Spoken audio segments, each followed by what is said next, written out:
We are live here on Plus One EXP's Roll for Content channel. My name is Tony Vicinda. I'm Chief Alchemist here at Plus One EXP, which is a weird little brand that multi-classes in tabletop game design, beard and skincare alchemy, and the Bardic College of Content Creation. Our hope and desire is to help amazing players find great designers whose games they can love, and help amazing designers find great players who love their games. We do that in a lot of different ways, but the most fun way is sitting down to play those games with those creators. And tonight is no different, except that tonight we have a full Philly house in the room.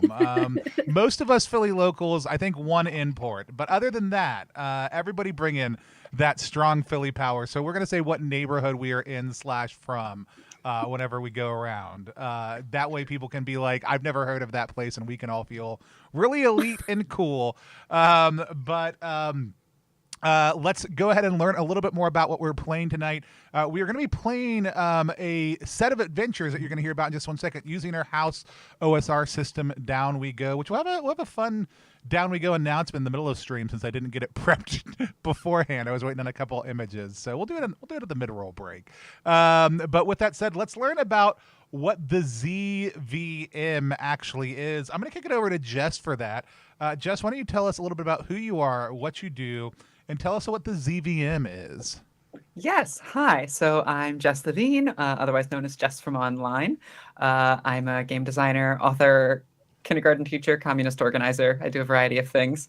And in this instance, I am one of the co-writers on ZVM, Xenamaps versus Mini Adventure. Zine of Maps, Xenamap. And this is a 35-map zine for Zine Month 2023 by David Glass. He's the person who made the project. He's done 3 zines of fantasy maps before. He's a brilliant cartographer. But now he wants mini adventures connected to those maps. And so me, Rhiannon, and Seda, who will also introduce themselves, are co-writing 1-page system-neutral adventures to go with all 35 of those maps. And so just like any system you want, feel free to translate the narrative into mechanics. And we've got you like covered if you just want to sit down and already have an adventure to GM. Yeah, some of them we wrote on our own. Some of them we wrote just like all 3 of us together. In general, it's a collaborative environment. I've also had the joy of working with Seda and Rhiannon on some of my previous games, which maybe they will mention, up to them. But yeah, that's what ZVM is. Oh, go ahead, Tony. I said no pressure, no pressure. Yes, no pressure. ZVM is crowdfunding right now on crowdfunder.com because Kickstarter, crypto, that whole nonsense. So you can go to any of our Twitters. I'm sure Tony will put There's it actually in a the link chat. right below you that says ttrpg.link/ZVM. That'll take you right there. Also, it's linked in the description as well. Perfect. Thank you so much, Tony. So that it is a 2-book crowdfunder. So one book is just the maps, beautiful, big, large, zoomed, and the other one is all of our one-page mini adventures with the maps besides them. So you can get digital versions, print versions, whatever you want. Just go check out the crowdfunder. It's running until February 17th. Am I missing anything? No, that was great. That was incredibly good and very comprehensive. But we do need to know what neighborhood in Philly, if you're comfortable. You don't have to say it if you don't want to. You live in. Yes. I missed 2 things. One, you did say like what you've done. I'm just going to say I'm also the creator of I Have the High Ground, which is a 2-player dueling game of banter, posturing, and capes, and of Going Rogue, which is a Rogue One inspired TTRPG that I actually just got to play on A More Civilized Age, that podcast, which was very exciting. So those are 2 other things I've worked on. And area of Philly. I am in West Philadelphia, and I love it here. I'm approaching my 8th year in West Philly, I think, and it's just one of my favorite places on earth. Let's go downstairs from you. And man, I asked everybody to say their names ahead of time because you read people's names all the time. Then you have to say them out loud. It's like reading a book or being online with people where you're like, am I going to say this name right, or is everyone going to laugh at me? And you just said it out loud. Is it Seda? That's right. There we go. All right. One down. All right. Seda, why don't you tell people about who you are, what you do, and when you're not in Philly, where they can find you. Sure. Yeah. I'm Seda. My pronouns are they, them. And I've learned in West Philly right now. Usually I'm in Ontario, small town in Ontario called Peterborough. I'm a musician and a theoretical game designer, mostly. Lots of really hot, Google Docs sitting where no one has seen them except me for now. But yeah, I make a lot of music and that kind of thing. It's Bandcamp Friday today. So if you wanted to go to gaygothvibes.online and check out my 2 separate Bandcamps and buy something, I have a weird noise project called Piloting the Animal, where I just released a huge 100-minute live to tape sound thing and a bunch of 16 albums on people you meet outside of bars.bandcamp.com. All proceeds going to me right now for Bandcamp Friday. And I've also consulted with Jess on her on I Have the High Ground and Going Rogue. Yeah, awesome. And then Rhiannon, did I do it right? How'd I do? Hi, yes. I'm Rhiannon Daly, she, her.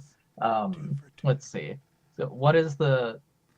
Who you are, what you do, general location in Philadelphia or the world. All right, start with location. I am in Kensington, which is in North Philly.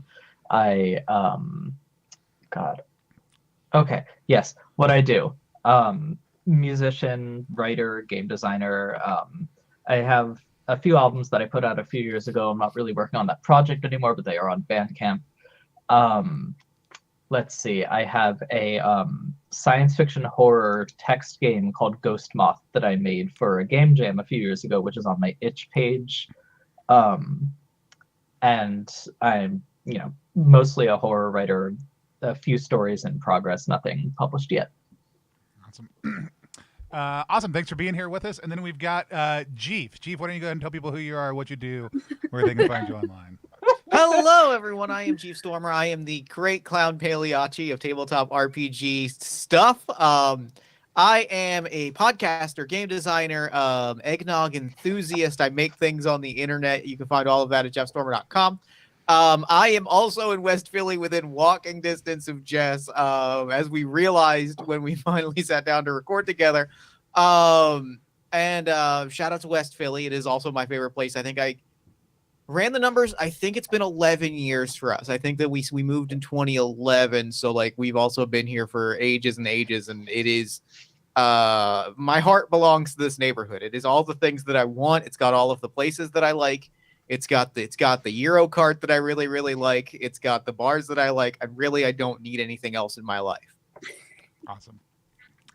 And in all fairness, I do live in Manayunk also too, and so I am in the. If you like the cool of West Philly, but want it to be 40 years older demographically, you can come out to Manayunk, where the bars close earlier, but everything else is pretty much the same. And also, if you like extremely steep hills. If you like extremely steep hills, yeah, it's the hilliest part of the city, and so. But no, I'm excited to play with you all tonight. I'm excited to do this. I didn't notice initially that Jess had slipped in, GM'd in the system of your choice into the request, and I totally honored it because I love running Down We Go on stream. I love getting to showcase the system to people because I love that it gets out of the way and lets us look at the actual adventure we're playing in a lot of ways. So that's the system that we're playing. But we're playing an adventure called In Time from the ZVM. Who did End Time, or is this a collab between all of y'all? That one is me, I believe. Awesome. So you know all the secrets already. You know where all the buried traps are and all the hidden treasures are. Yes, the many of them. Yeah, I got to look through just a few of the adventures in this. I'm super excited about the actual project as well as the adventure we're going to play tonight. Down We Go is set in the city of Infinitopolis. We're going to skip all the normal leaving the city stuff. We're going to jump right into the action as you climb up the long hillside to a hilltop tower far outside of town. Its dark shape shadowed against the stars that spill that are spilled across the tar-like heavens. As you kind of go up, we're going to pan across this kind of large, this long kind of wooden scaffolding that cuts back and forth across this tall mountain path. You're headed up to see a group of astronomists that are this incredibly sage remote order of astronomists perched high on this hillside, so they're as close to these stars as they possibly can be. But I want to, as you introduce each of your characters, I'm going to ask you each a question. This is a feature of Down We Go called Loot as Lore, but this will impact a little bit of how we go through the adventure and what we encounter there. Everything you answer to the question I ask you will be somewhat true, but its truth will be determined by a dice roll. How truthy it is will be determined by a dice roll, but there will always be at least a kernel of truth to whatever you say, and it will be what your character understands to be the truth also, too. So does anybody want to answer the question first and then introduce their character and tell us what their answer is to the question that we asked them? I'm happy to go first. All right, Jess, we'll start with you. Why don't you tell us, as the camera kind of pans across this wooden scaffolding stuck into the hillside, what do we see as we see your character? Go ahead and introduce us to them.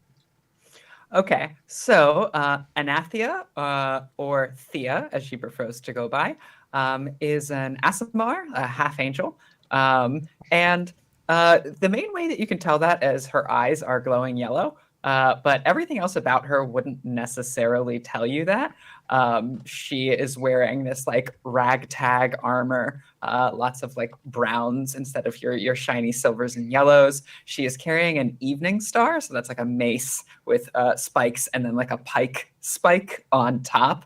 How do I describe her vibe?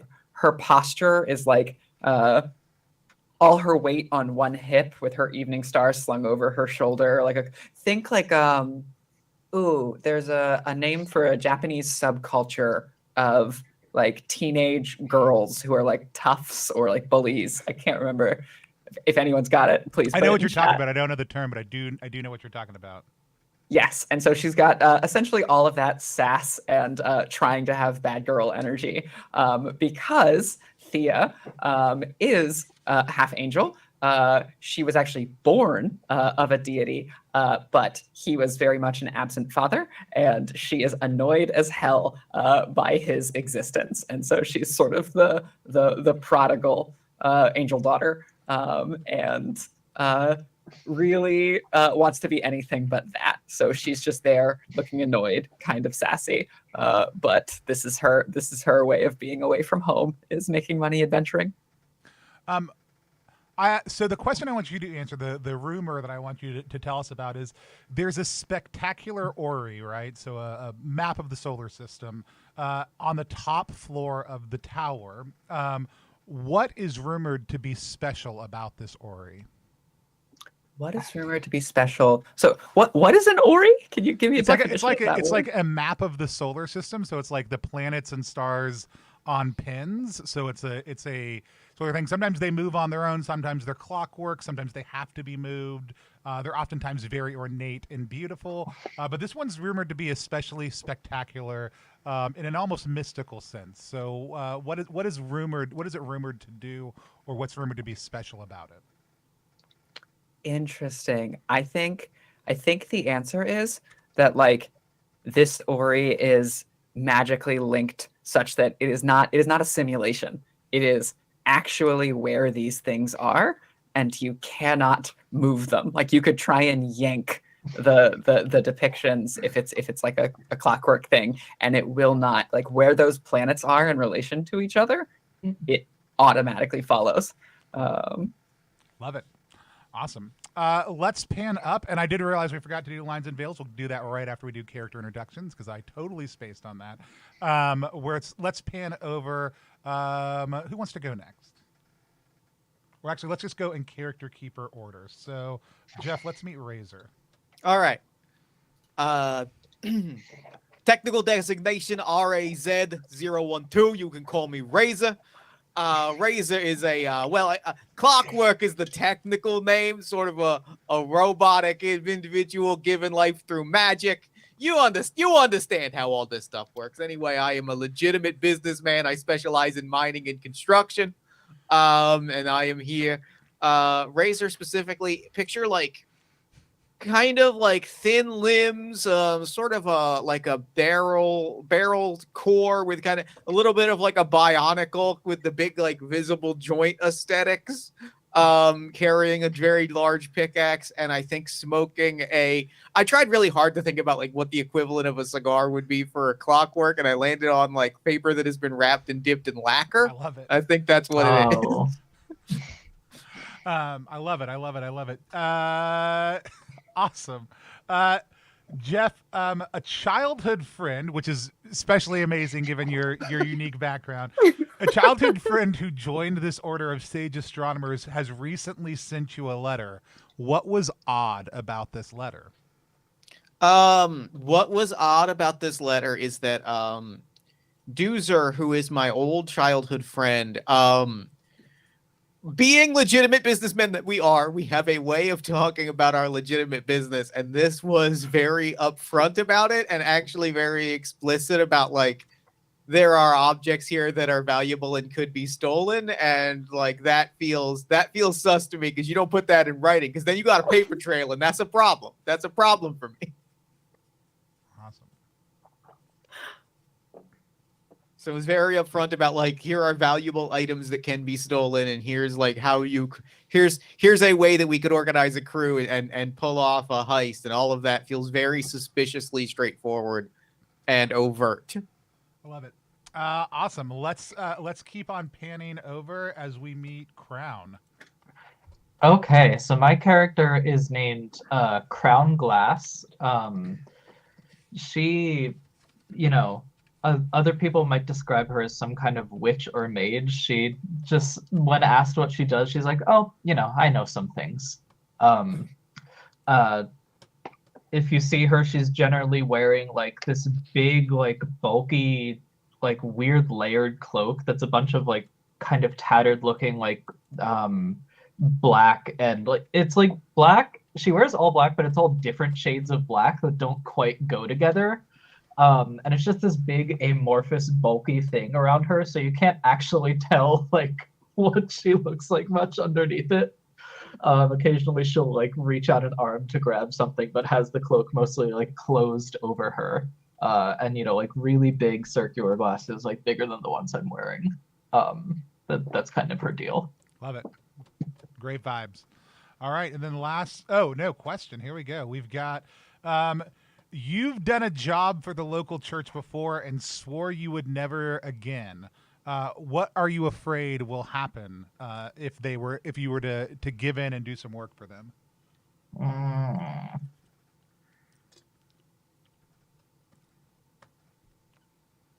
She's afraid of having to deal directly with any kind of deity again. She's like, just kind of inherently doesn't trust them, particularly around any kind of business.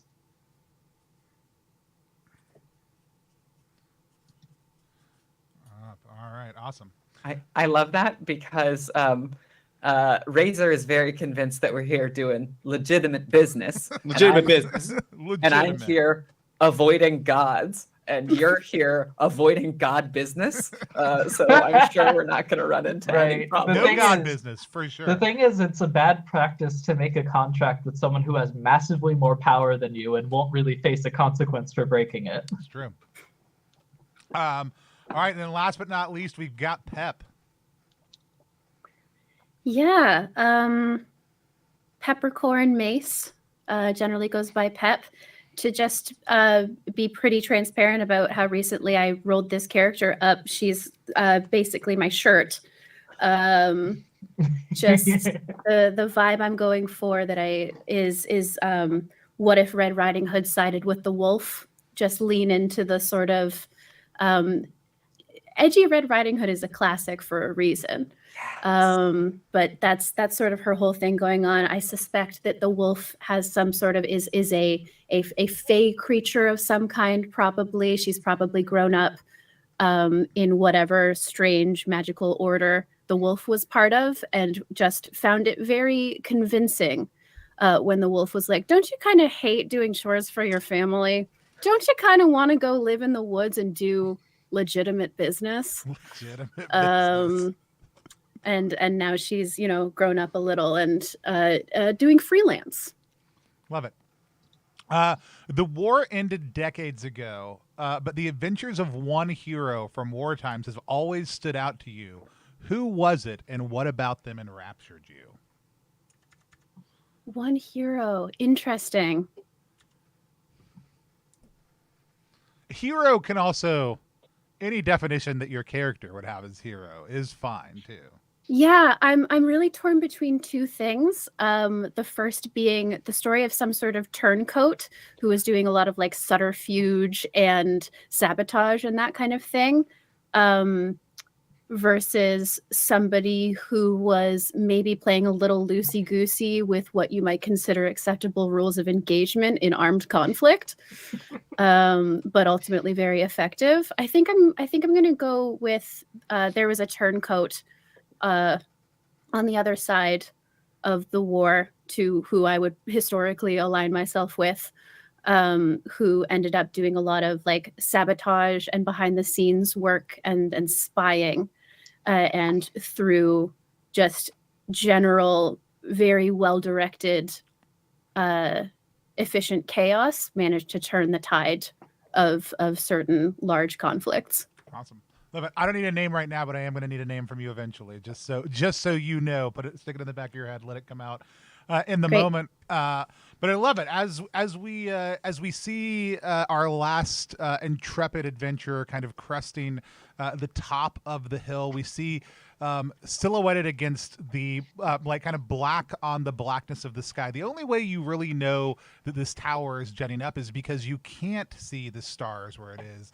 You see this tower that seems to be layered almost like a cake, getting smaller from level to level. You do make out windows here and there, but you can't really make out anything within them. They're just kind of slightly lighter shadows on this dark structure, except for up by the door. What do you do? I have an opening question, which is that how or why were we summoned here? It's a Do we have great question. any Yeah. sense of is there like an open call for help? Do you want to roll a d10? I would love to roll a d10, Tony. I have not rolled a d10 in a session in a game in quite a while. It's not been the sort of games that I play. Is this one a d10? I'll be yes, perfect. As long as it has 10 sides, we can consider it a d10. I got a 2. You had a 2. Turn. Oh man, one of my favorite factions. You were sent up here by the Dirt Lickers. By the way, all factions and Down We Go, written by Aaron King. The Dirt Lickers, are charged by Holy Writ and protected by city laws. These dry-tongued pilgrims can often be seen licking and eating various flavors of dirt, sand, and clay and soil from all across the city. They typically pay extra for exotic flavors of particulates exported from dungeons and faraway locations. Usually, they only concern themselves with things of the earth. But recently, they heard that the astronomers had a rare type of dirt that they call sky dirt, and they don't actually believe that it's a true form of dirt. And they've sent you here to see if they could get a sample of this sky dirt from these astronomers. And they said, they gave you some other samples that were more common to the city that they are willing to part with, along with some kind of you can't really make them out. They seem to be some form of like alchemical notes or text that have just scrawlings about like the viscosity of different types of sand as it pours down a gullet. And so there's a lot of very weird things, but you don't really understand the arcane ways of the Dirt Lickers. But they have asked for a sample of this sky dirt and have been told you can only get it here. And I love the concept that we've been sent because multiple of us do legitimate business. And Yeah. so when we show up to an establishment, they tend to listen to us. Absolutely. The last thing that you want to do is forge a product. I knew a guy one time who forged a product, and you know where he is now? No, you don't, because no one does.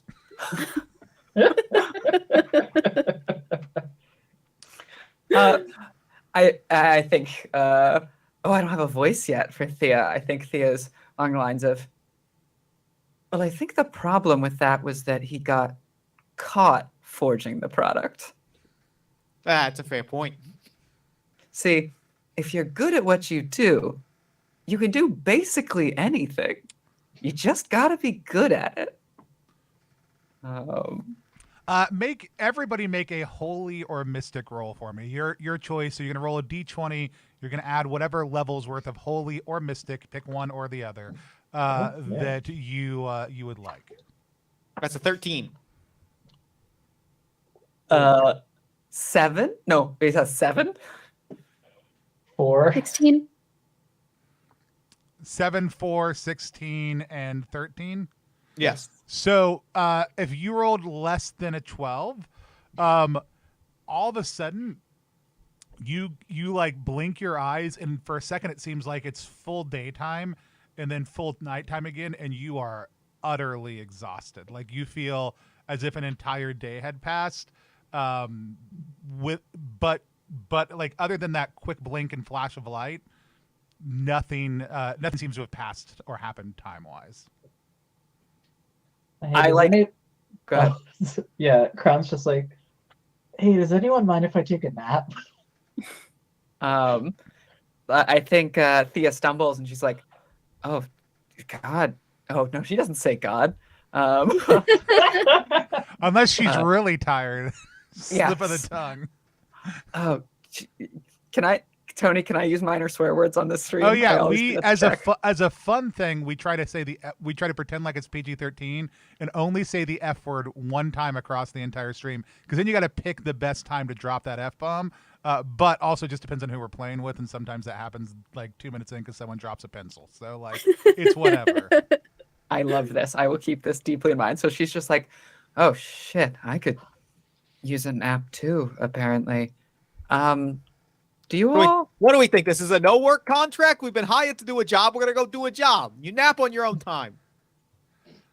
There is an inviting door that is, there's a porter kind of slumped outside of, and a couple torches burning for him. You can also smell. You can smell food cooking coming from inside as well. And I'm now deeply hungry. So I think there's this sense of like, you know what? Let's get this job fucking over with.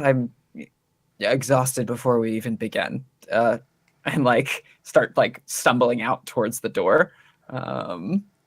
There's no careful approach. Assuming no one stops me, I throw it open, head inside.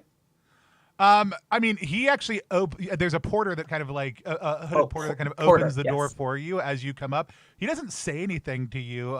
It's as if they seem to be expecting you, or that they just don't talk a whole lot. I give him like a half-hearted fake salute as I go in. Does he have a chest pocket or something? Does he have? Are you looking at a little tip there? Or, Yeah. In that case, absolutely. I take one of my cigars and I kind of like tuck it in there, give it a little pat. How you doing? Little pat on the cheek.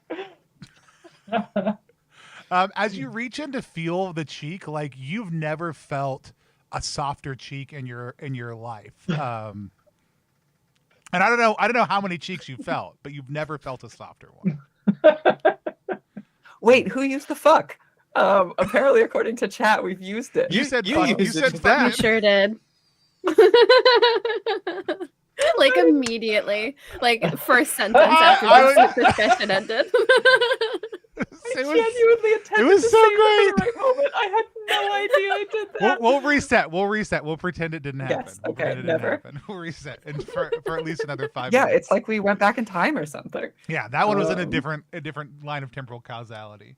All four of the characters that we were following walk into a room. That room, the doors close, gas fills it, everyone is lit on fire, and then suddenly we're standing outside. Well, that was a close call. As you come in, you see a young robed figure who's walking around carrying what smells like steaming mugs of some sort of stew or broth around to a number of harried astronomists that are poring over spell books and star maps. You can see that there's about a dozen people spread across the room, long benches, some at tables. Everyone in this room, except for that harried individual, is arguing loudly right now. It is incredibly chaotic, and they all seem highly disconcerted. Like you can feel the tension as you walk inside the room. I just immediately we're offered a mug, you said, right? No, but he walks close enough to you that if you want to just reach out and grab one, you absolutely can. I absolutely just reach out and grab one. Without a moment of hesitation. Go ahead. Does everyone grab a mug? This is not a trap. This is not a poison mug of stew. I'm just curious. Yeah, probably. You get the sense that they were on their way to go take these to someone, like the audience does. Y'all don't need to care. Like they were on their way to take these to a table specifically, and like y'all all pick them up and they just kind of look at you and then they just like and turn around and head back off to the side. And you can tell this wasn't the first time somebody had grabbed mugs that were probably bound for this other table during the course of this evening. But yeah, loud, cacophonous like arguments about the positioning of the stars. You consistently hear in just the background arguments as you drink your mugs of stew, arguments about the positioning of the constellation Capra, and that it doesn't seem to be where it is supposed to be. I like take a sip of the stew, and I promise I'm moving. I take a sip of the stew and I like basically whisper to the rest of the party, and I'm like, everyone seems pretty busy. Maybe we don't have to ask about the dirt if we wouldn't can. want to trouble anyone. Exactly, as long as we can, find the dirt. Mhm. Don't need to interrupt. And like looks over to Pep. And is just this immediate sense of like, oh, you get it, you get me, you know what we're doing here. Like I said, the room's filled with. There's some tables. There's a bunch of star charts. A lot of arguing. A number of rows of benches, books lining the walls. You can see far off to the side that it looks like there's another room that has a door going into it. That's much smaller than this room. Through as you kind of come into the main area, as well as off to the left side of the room. Once you've come in. That you can see that there is a much larger door then the one off to the kind of small room to the side that the young person with the tray disappeared into, and then there's a bunch of like reading nooks and cubbies in the back side of the wall. So you've got this small room off to your right that the young attendant just disappeared into, and then you've got a significantly larger set of doors off to your left that look like they're almost towards the wall of the building. Not quite back outside, but pretty close to it. Out of character for a second, I'm of two minds to either just start skulking around and seeing if we can locate anything that looks like storage versus having a conversation where we don't necessarily let on what our purposes are here just to see if we could locate storage. I have no reason to be direct until they have indicated some reason that we should be direct.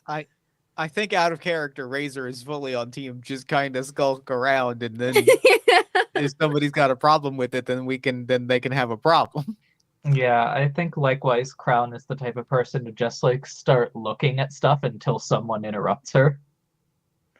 I think you get like a little head nod, and I think it's directed at Pep actually, who like seemed to be on the same page, and like gets a little head nod towards the room where the attendant disappeared, and then like a little like questioning. I think I would want to like take a moment to sit back and watch sort of the flow of traffic. Yes. Just see if theoretically this sky dirt is a supply that they use. It seems possible that people are like in and out of important supply rooms. If something big is going on, then probably they're working on something, right? So I think there's like sort of a moment of like, let's blend in. Like, we don't need to like jump into stuff and call attention to ourselves immediately. Obviously we all fit in perfectly and nobody would have noticed us walk in, and this is totally fine. We all have soup. We're meant to be here. We got soup. We're in the soup party. It's fine. We're good. They're not right. They're not gonna give intruders soup. That's bad hosting. If you give an intruder soup, that's on them for sending mixed signals. Honestly, that's not on us. Exactly. They've already accepted us. So I think that's my first suggestion, is just to like try and watch, see if there's a room that people are like running in and out of or that kind of thing. Yeah. Either make me a if you're just trying to move around and kind of be sneaky, you could make a sneaky roll. I would take that for like intentional subterfuge also too. If you've got a different approach because you don't want to roll sneaky to see if anybody kind of notices y'all as you're making the rounds, you can make a pitch to me. But if sneaky works for you, you can make a sneaky roll, which is a D20 plus any levels you have in sneaky. That sounds great. That sounds great to me. We love to have 3 levels in sneaky. An 11. An 11? Okay. What is everybody else doing to kind of blend in? Are y'all sneaking also too, or are you doing something else? Like, I think my response to Pep's suggestion is to be like a little annoyed. Like, I don't like to sit still, and I'm now like kind of pouting at a table. Like I've taken my soup and sat down and been like, okay, this is other people's job. So I think I am not pitching in. Yeah. Likewise, I think that Crown has just kind of claimed a corner of the room for herself that she's just sitting in, occasionally sipping the soup and just looking around. Awesome. I am just sort of strolling around idly in what I can only describe as party host mode. Kind of a lot of like, well, like, how you doing? Try the stew. It's fantastic. Make me so in Down We Go, holy is the closest. You can either make a luck roll, and if you luck rolls the way they work in Down We Go, they're kind of negotiated. So they typically start at like a 50-50 chance. Then we look at like situational reality. So if you know something's going to make this a little easier for you, you can pitch it. If I think something's going to make it a little harder, I'll pitch it. I mean, you got the mug of stew, so I think right away, you know, we're up a little bit. You're obviously not an intruder for that. So that would mean you've got to roll a 4 and 6, so that you got to roll basically not roll a 1 or a 2 on a dice. Okay. It'll be a good success, or you could make a holy roll, which would be the stat that normally governs social interactions. I'm gonna make this luck roll. I don't feel like this doesn't feel like a moment for me to rely on. Holy to me, but yeah. That's a 6. That's a 6. Awesome. Yeah. So you actually get pulled in two folks are like, you're just nodding around and checking in. And then all of a sudden, like, you're in the middle of the conversation, right? You're talking to them about, the positioning. You're pointing out certain things that each of them are saying that are actually in agreement with each other. Like, and they go from this like kind of very cacophonous argument where they are completely dead set against each other, and to like, yeah, no, actually, you know what? We do agree about this. Like, as they get towards the end, they're like, you know what? This is why you're here. This is why it's so important that we brought you in. I'm so glad that we had y'all come out to help out with this problem. We never get to the bottom of these things on our own. That's right. It's about solving problems. That's what it's all about. Love to hear it. And I like lean in to Crown, and I'm like, did they ask you? Did y'all take another job on the sly? Are we getting double paid here? What's the deal? We don't have to respond, but that's her immediate. She just kind of shrugs. So as you're kind of scoping around, you do see that there is actually another small room that you watch that young adept kind of dip in and out. That's not the kitchen. That they seem to be pulling supplies out of. That's next to that large kind of double door off to the side. So it's across from, it looks like, the kitchen they're dipping in and out of. It looks like it's a small storage closet of some sort. And you have seen them pull a number of supplies out there. There also are a number of like jars on the far end of the room that you have not been able to quite figure out what they're filled with, Pep. Ooh, okay. I think it probably makes sense to just check out the next room first, just to, get the entire scope of what's going on in the building. So I'd love to try and slip in there and see if I can find any, just handily labeled chests that say dirt, Cool. like they would in my Minecraft servers. Yes. Cool. I'm also going to flag that now I am watching Pep, and sort of flagging that Thea's intention would be if Pep seems like, what are Pep's pronouns again? She, her. Cool. If Pep seems like she is in danger of being discovered, distractions are a thing that Thea does. So just ready to try and bail. Until you flagged it, I wasn't going to make Pep roll for this, but if you're watching and you're going to provide a distraction if things go wrong, then absolutely this is a roll. Pep, go ahead and roll sneaky for me. Let's just see how it goes. I'm so You sorry. forgot to collect our homework. That is me. Oh, that's a 10. It's a 10.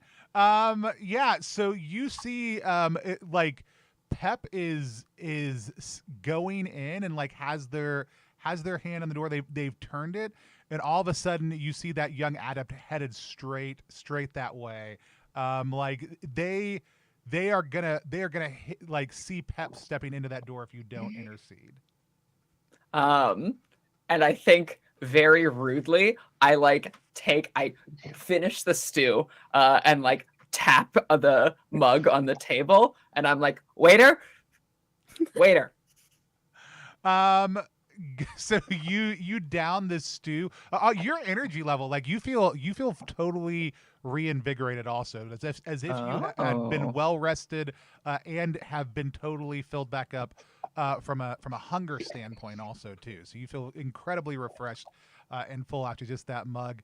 And you see the adept stop and turn as Pep just kind of slips and slides in through that door, and they head over to you.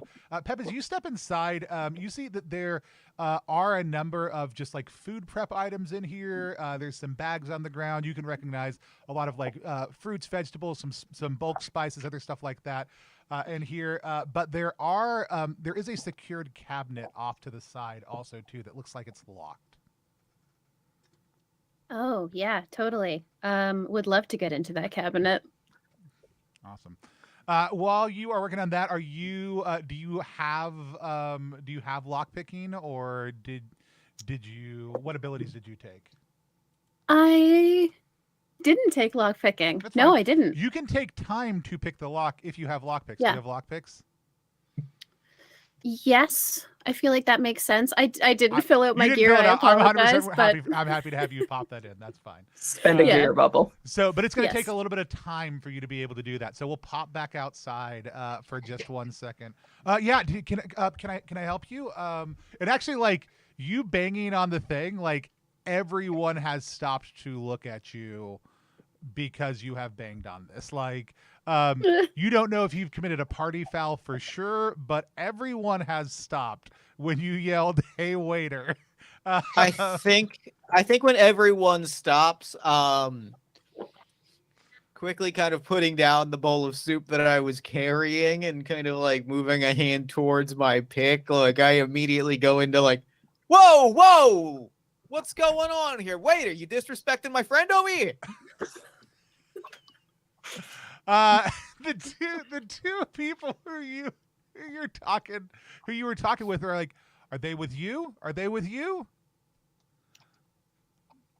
Who are they asking that? They're asking Razor. Are they with you? Or and they're pointing over at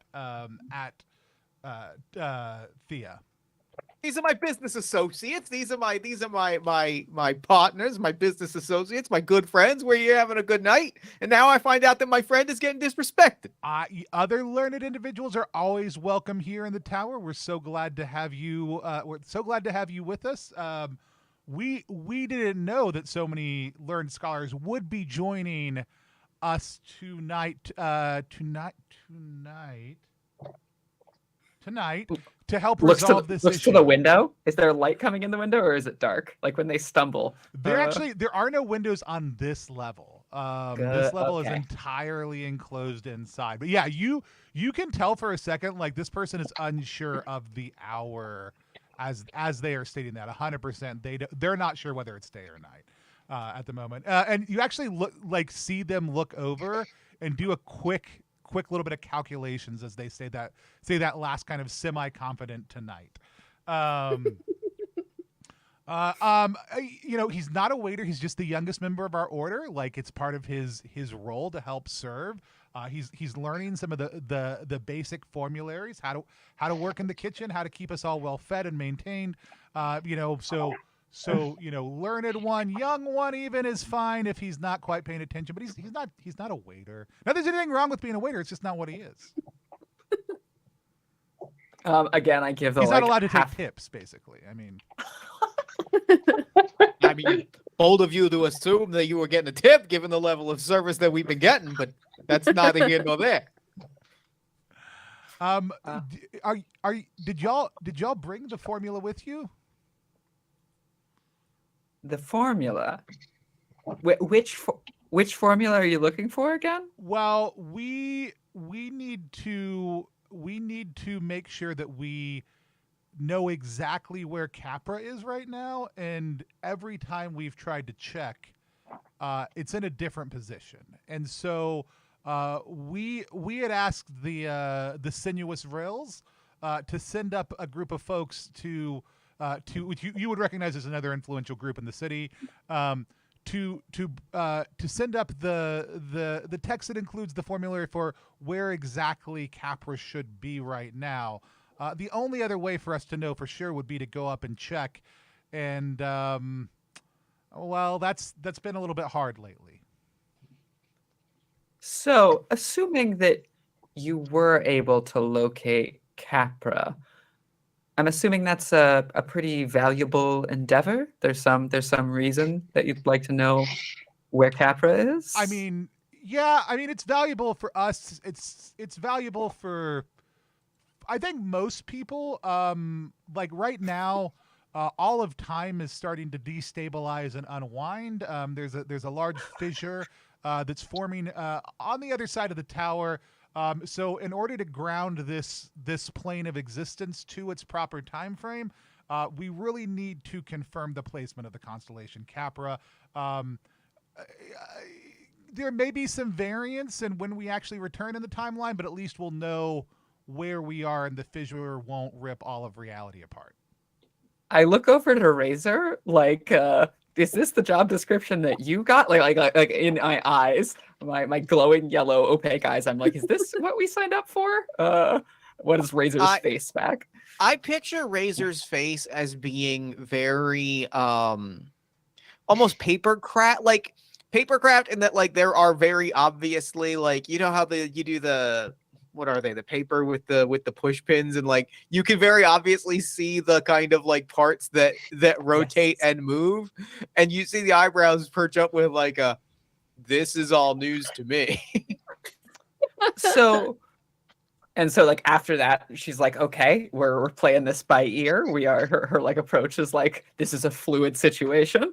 So she turns back and she's like, so I assume being properly anchored in the timeline is a valuable accomplishment. Yes? Yeah, valuable for you, valuable for us. I mean, you know, I've heard, like, I don't want to yuck anybody's yum. Getting lost in the timeline, like, I mean, we all do it when we're young, but at some point, you gotta put 1 minute after the next and move forward through causality. You know what I'm saying?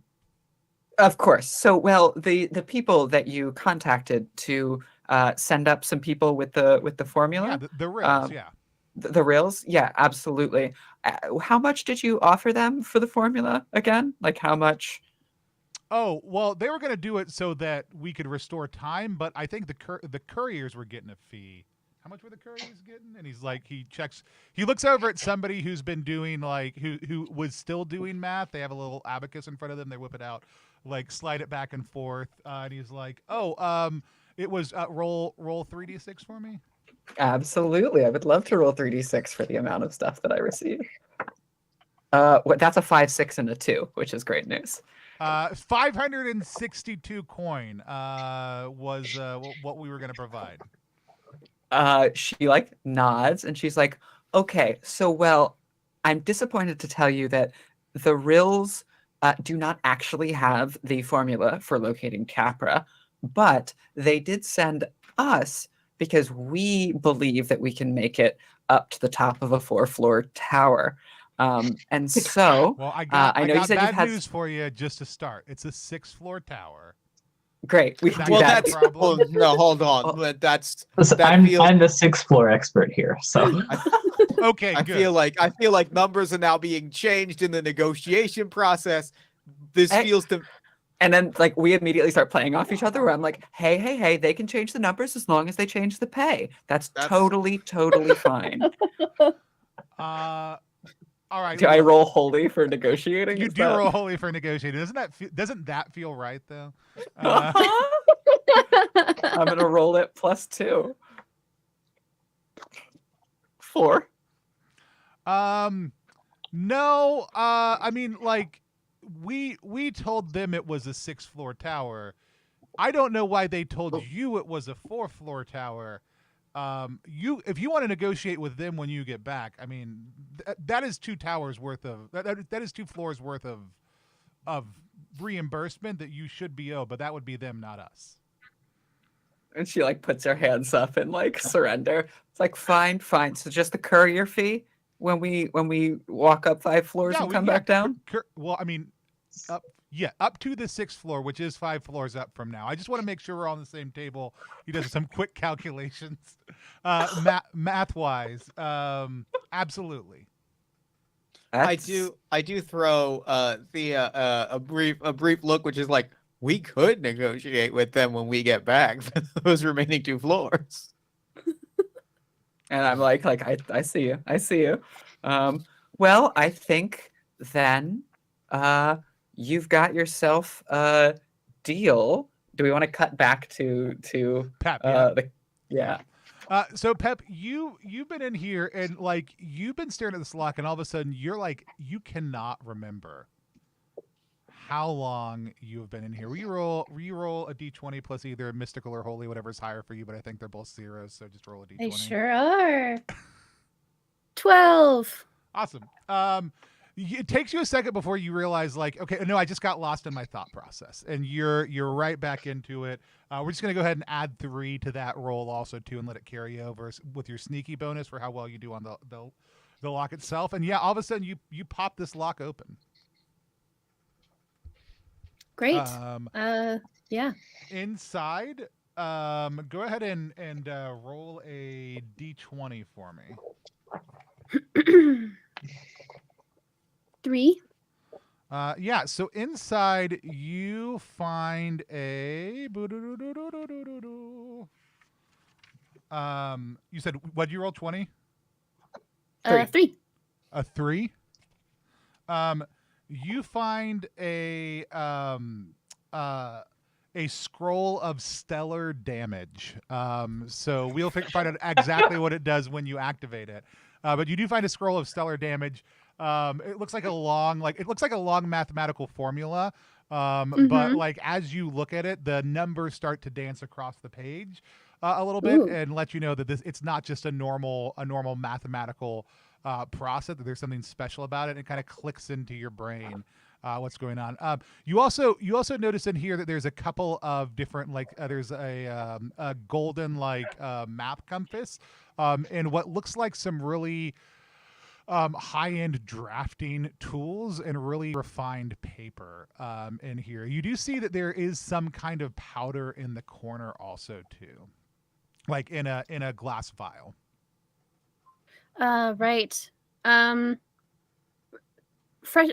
Remind me what was our exact charge of? Were we given a description of this sky dirt? They've never seen a it description that I would have before. understood. Yeah. Okay. They've never seen it before. They're not even sure it exists. They were willing to pay you on just the off chance. You get a bonus if you come back with the actual dirt. Okay. I think that I would love to slip a bunch of stuff into my pockets. Absolutely. So you can put bejeweled drafting materials, Amazing. golden compass, fine parchment, and what looks like almost porcelain dust, but you're not sure what it is. And then you got that scroll of stellar damage. Amazing. Can I fold the fine parchment into a little envelope to put the powder in, The so powder's it's in not like just a box. loose in my pocket? It's in a glass. It's a small glass vial. Like you can pick up the whole vial. Okay. Great. See, I thought you were going to envelope the scroll of stellar damage for safekeeping, which I was fascinated by. Don't want to damage your scroll. Yeah, but I'm just excited that we've got some pocket sand because you can never go wrong with having some pocket sand if you need it. So true. I think Thea Literally already has sidled up next to the door that Pep went through, so that when Pep returns, Thea has the chance to be like, let me fill you in on who we are and why we're here. Yeah, and I think that takes basically the period of time y'all are arguing, discussing, going back and forth, negotiating. That's the time that Thea was in there. I do want to check in real quick though with Crown. What has Crown been up to during this time? Just kind of taking it all in? Yeah, she's kind of been taking it all in. I feel like she's been looking to see if there's anyone who's kind of off to the side, not really talking to anyone who was here when we got here. No, because they were all arguing. And they were all, like, this is a group that and even from their given demeanor, none of them are actually they were yelling red in the face with each other, but now that things have kind of de-escalated, none of the body language that you as you take it in reads as still angry, right? These are people who argue passionately in the heat of the moment, and will argue passionately in the heat of the moment again, but afterwards are just yeah, it's fine. That's just what we do, right? Yeah, I see. I think at this point, Crown is pretty ready to start heading upstairs and figuring out what's going on there. Cool. Yeah. Just fully intends to take her mug of stew with her that she's still kind of gradually sipping on. Love it. Anybody who wants a refill of stew before you head up can absolutely grab one. Yeah, she's definitely getting a refill. But otherwise, let's take a 5-minute break, and we'll come back and we'll head up the stairs. So we are playing in the Zine map of Verse Mini Adventure. So that's the ZVM. You can check it out live on Crowdfunder right now at ttrpg.link/ZVM.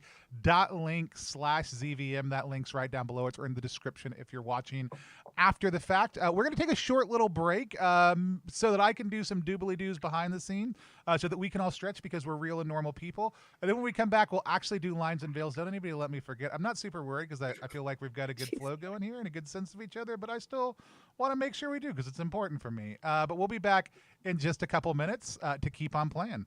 And the one thing I will flag is that I also do want to briefly have an exchange with Pep about what our job is, explaining who we are. Excellent. We'll do that in just 1 second. Cool.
Hey, folks, while you're out there waiting, we do have a number of great streams coming up over the next little bit. The one I am most excited, and a lot of people are right now, that is related to zines. If you are a zine creator, we are going to be doing a upcoming workshop as part of our Zine Month series of workshops on how to create, distribute, design RPG games and zines, a workshop on fulfillment. We've also got some other great actual plays coming up. On Sunday, we're going to be over on Rolled Standard playing Down We Go again over with them, and we'll have them back with us reviewing some of the projects that are up on Crowdfunder, Kickstarter, and other crowdfunding platforms right now as part of Zine Month. We're each going to pick 3 projects we're excited about and talk a little bit more about them. We'll be right back in just 1 second to keep on playing, but would love to have you join us again for any of that stuff.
And we're back. And before we dive back in, we use a couple of safety tools here on the stream to make sure everybody stays comfortable with each other and the content of the game while we are playing, especially when we play with new or mixed groups. We like to do it all the time, even when we play with our best of friends. These are lines, veils, the X card, and an open door policy. Lines are things that are off limits in the game. We don't play them. They may happen in the world of the game, but they don't happen in the course of our play of it. Veils are things that may happen in the course of the game, but we treat them lightly. Fade to black, move quickly, mention that we're doing them and move forward quickly, or only address them within a certain context. And then the X card is the ability for anybody at any point in time to say or type in X. We'll pause the game, we'll identify what the issue is, but they don't have to explain why they don't like it. And then we'll move forward in a different direction, having removed that from the game. We have a strong line against sexual violence and sexual coercion here on the channel, but we like to leave the door open to talk specifically about what people's lines and veils are. Does anybody have any lines or veils they want to add? Also, if we get into combat-y stuff, you can think about here are injuries that I don't particularly like people to describe, or other things like that. Those were actually mine. I asked for a veil on eye and teeth related injuries, and a line on harm to children, mundane or like non-magical animals, and then plagues and pandemics. Oh, You're muted, I think. you're muted. Oopsie. Okay. I usually have a line around alcoholism, not around alcohol as an item that is present, but just around like struggles with alcoholism in general. And that's the only one I think that already hasn't been listed. Cool. Any others? I was going to say the similar thing about animal violence, and I would add specifically just a line for me is violence against named animals. As a general theme, but then sort of more specifically. And other than that, I think I'm covered here. Cool. Yeah, I think nothing that hasn't already been mentioned for me. Cool. Awesome. Open door policy is also just the fact that we're real human beings with real human needs. So if one of us needs to get up, talk to someone off screen, eat, drink, move around, all those kind of things, we will do it because we're real people. And if you're a real person, you should do those things also when you need to.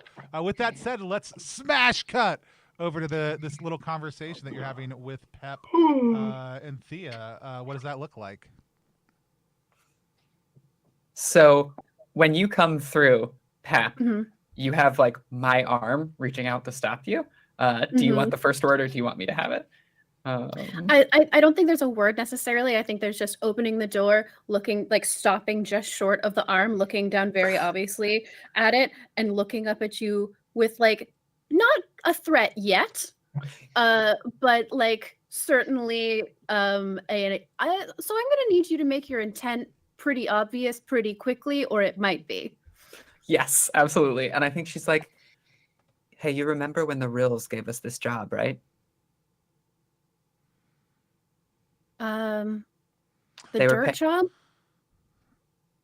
No. Out of we're- everybody, Pep, you probably know the rules the best. They're the people in the city who like things locked down, like lines cleanly drawn, like things where they belong. And so Sure. you have ended up on the opposite side of the rules plenty of times. Yeah. Okay. And so I think there's a moment where I'm like, so no, there's no dirt job. The Rills paid us couriers to a formula that gets people in the right place and time, which apparently we're not, threatens the universe or something. Point being, we don't have that formula. The Rills don't have that formula. And so we have to get up to the 6th floor where that cool astrolabe, I don't know, is, that tells us where the star Capra is, and come back down. We go up, we go down, and we get paid 562 coins for our trouble. Pretty decent mileage. Why can't they go up themselves? That's actually a pretty good question. You like get the sense that like she doesn't always think things through particularly fully. Maybe the Rills didn't tell us that. So you could probably ask, I guess. Just know that that's our employer. Got it. Cool. Do you want to ask before we hit the 2nd floor then, or? Yeah,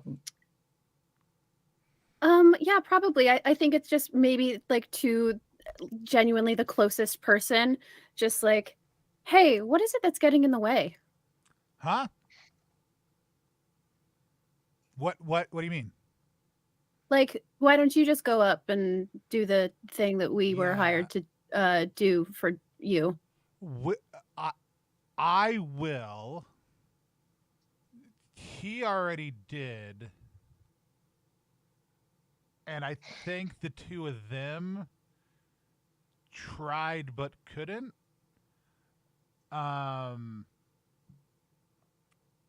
Either way, it didn't work. Uh-huh. Yeah.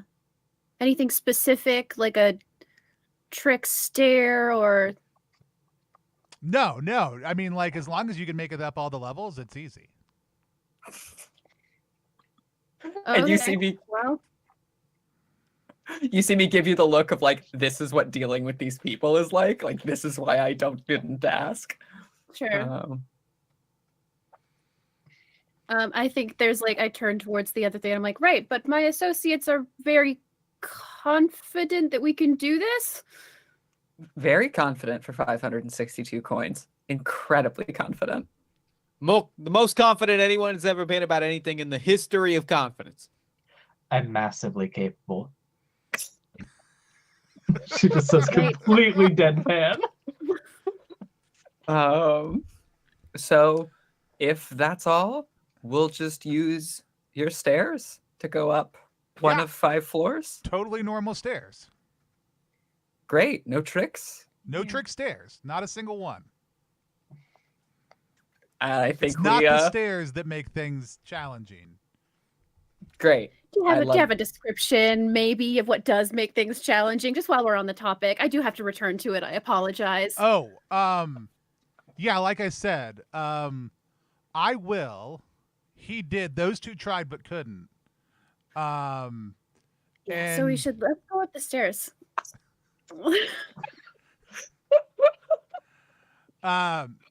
So as you make your way up the stairs, everybody make a d20 plus either holy or mystical, whichever one is your preference. Let me decide which of the two that I want to roll on. I got to think about this for a second. Which of the two feels more right? zeros? Which feels more right for my character? That's a 13. Oh. 5. That is a 21 for me. That is a 21. Excellent. And Sato, what was yours? 1. Awesome. Anyone who rolled below an 11 is going to lose one use of one ability. You can pick which one it is, but all of a sudden you find yourself very exhausted. Was that a natural 20 or was that a dirty 21? It was 19 plus 2. Okay. So I was going to give you a boon. Either way, you can tell that you just like something funny just happened with time as you pushed up these long stairs to the second floor. Okay. I think Crown is probably like most impatient to get up there and get out of the talking to people phase. So she's at the head of the group, and she just kind of turns around over her shoulder and lightly says, "Time's broken," and just keeps walking, like bobbing along. And all of a sudden, you flash like, back, and that swaying. guy goes, "I did," and you're like, "Oh, okay." And I'm like, I actually look at the other two, and I'm like, did she pick up whatever they have? Is that contagious? I mean, I hope not. I ate a lot of that stew. It's Do good you stew. still looks at Pep? Are you still making sense?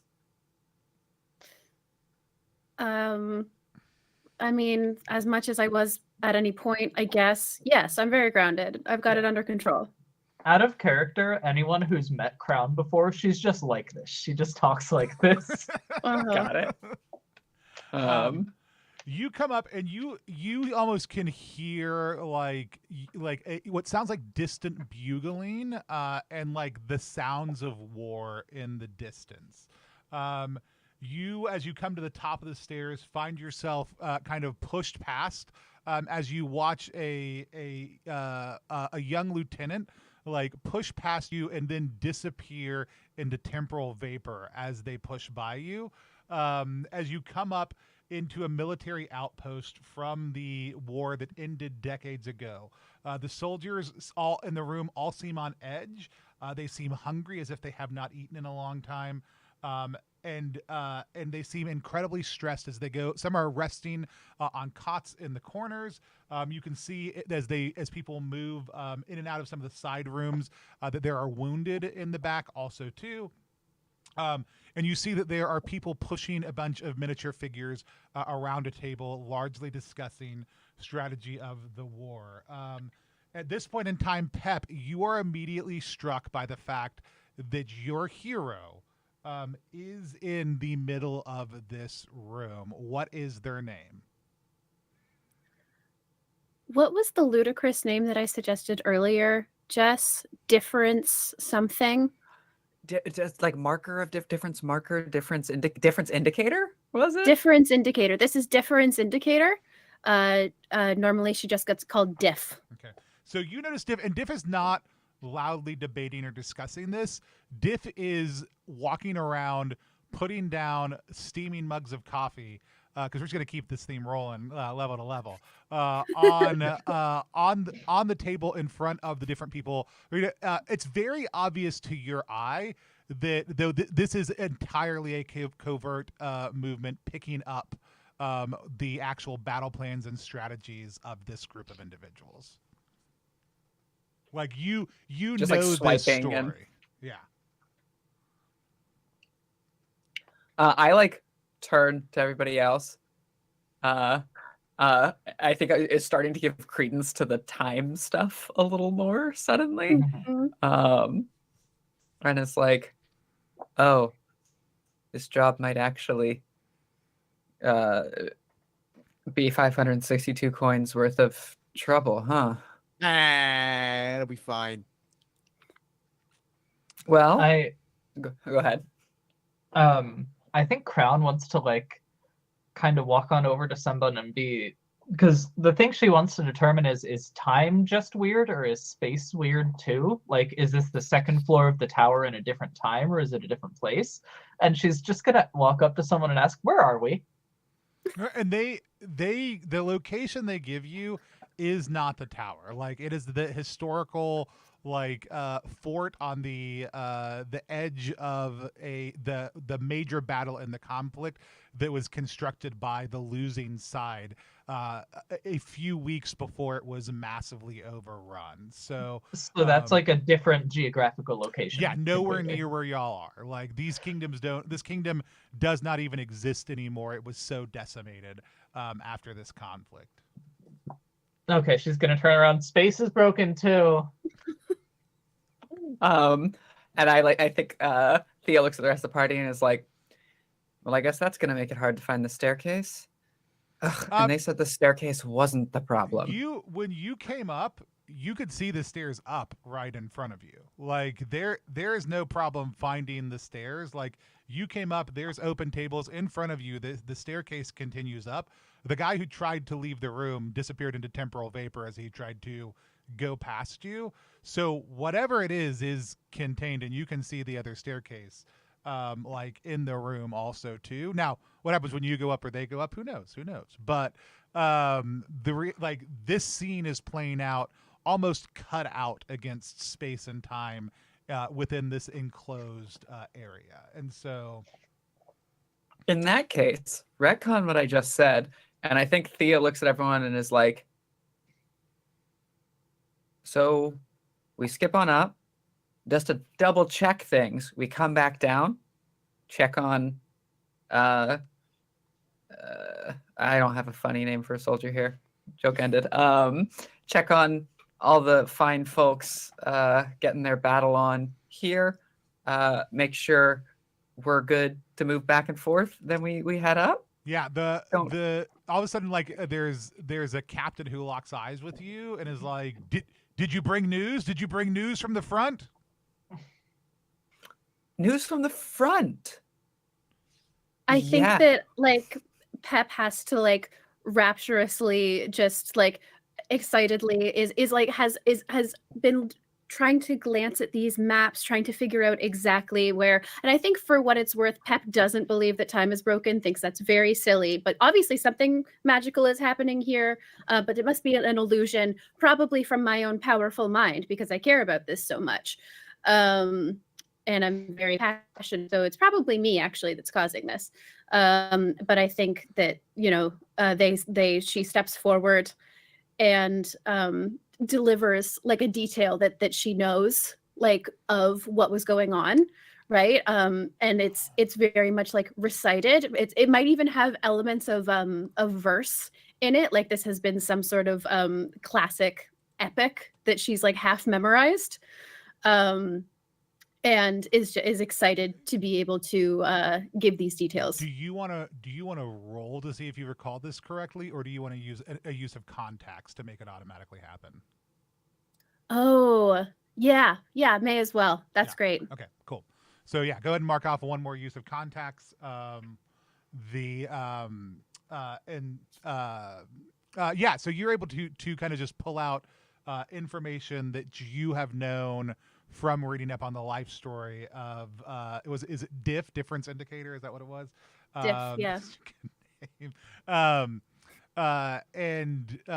know, again, you for a second it's like this isn't the person I cared the most about, but I actually know what was happening right before this because of this, and it kind of actually reinforces you. Oh yeah, like maybe this is just getting pulled out of my mind. Like maybe that's what's happening. And all of a sudden you see them like relax a little bit. While you actually watch like Diff become like a little bit interested and intrigued in the fact that you knew this information so readily, like and so quickly. Like having this information and making it to this fort would have taken a little bit more time typically than from when it happened to this moment for you to be able to travel here if this was normal space-time. It's not, it doesn't matter. Sure. And so like you can see that she is somewhat intrigued by this, but the captain kind of calms down and says, all right folks, like we can rally, we can do this. Thank you so much. Do y'all continue up, or do you want to continue in this scene? I think I would look to Seda for that. Is there something you want out of that character interaction, or do we want to see what happens when we come up and come down, which is my character's suggestion? No, I think my assumption is probably just like that. I mean, that was a moment I looked cool in front of my hero, and when we come back down, I'll like, you know, I'm going to spend the rest of the 4 extra floors thinking about another way to look really cool. And I think the only thing I say is like, listen, if this is coming from my mind, like I'm cool, I'm normal, I have bad dreams sometimes. So let's just be careful as we keep going. as you come up onto the next floor, you enter into what looks like the entryway to a modest and well-kept hotel. There's an innkeeper who's kind of idly cleaning off in the distance, who like all of a sudden is shocked and surprised to see you. As you hit the top of the stairwell, though, everybody go ahead and make a d20 roll for me, and if you let me know if you get below a 13 or not. That's a 9. 16, I'm good. 10. 15. So if you got below it, you're going to go ahead and mark off another single use of an ability as you find yourself incredibly exhausted and time gets wibbly and wobbly.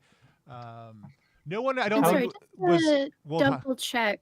How many uses per day? Is it however many level? levels you have in that. So And is Okay. it and you're is not, it you're level? not, it's not off of all of them. You're picking one ability and you're reducing it by 1. So if you have, Oh wait, you get the ability to use.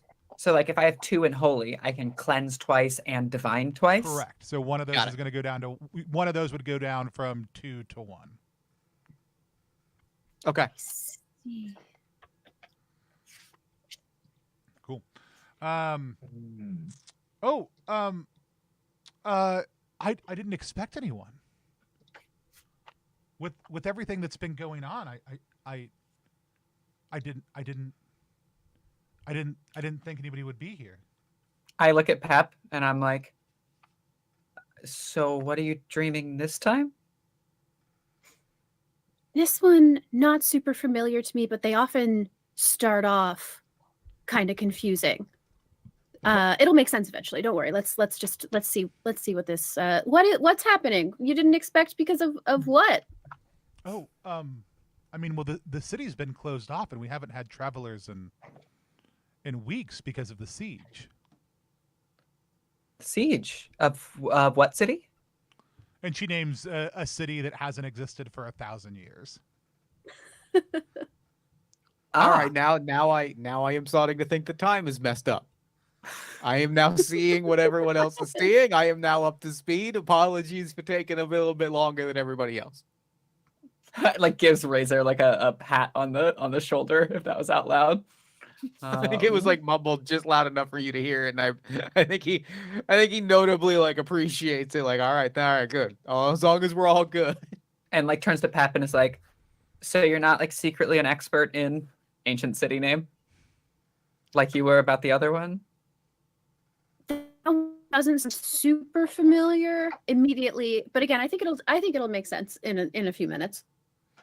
Well, I mean, all the rooms are available. Like on this floor, if you'd like one with a view, you can achieve like motions toward the stairs. Like, you can always take one on the second floor. Like, it does. I mean, I know you have your equipment with you. Doesn't seem like you have any luggage though.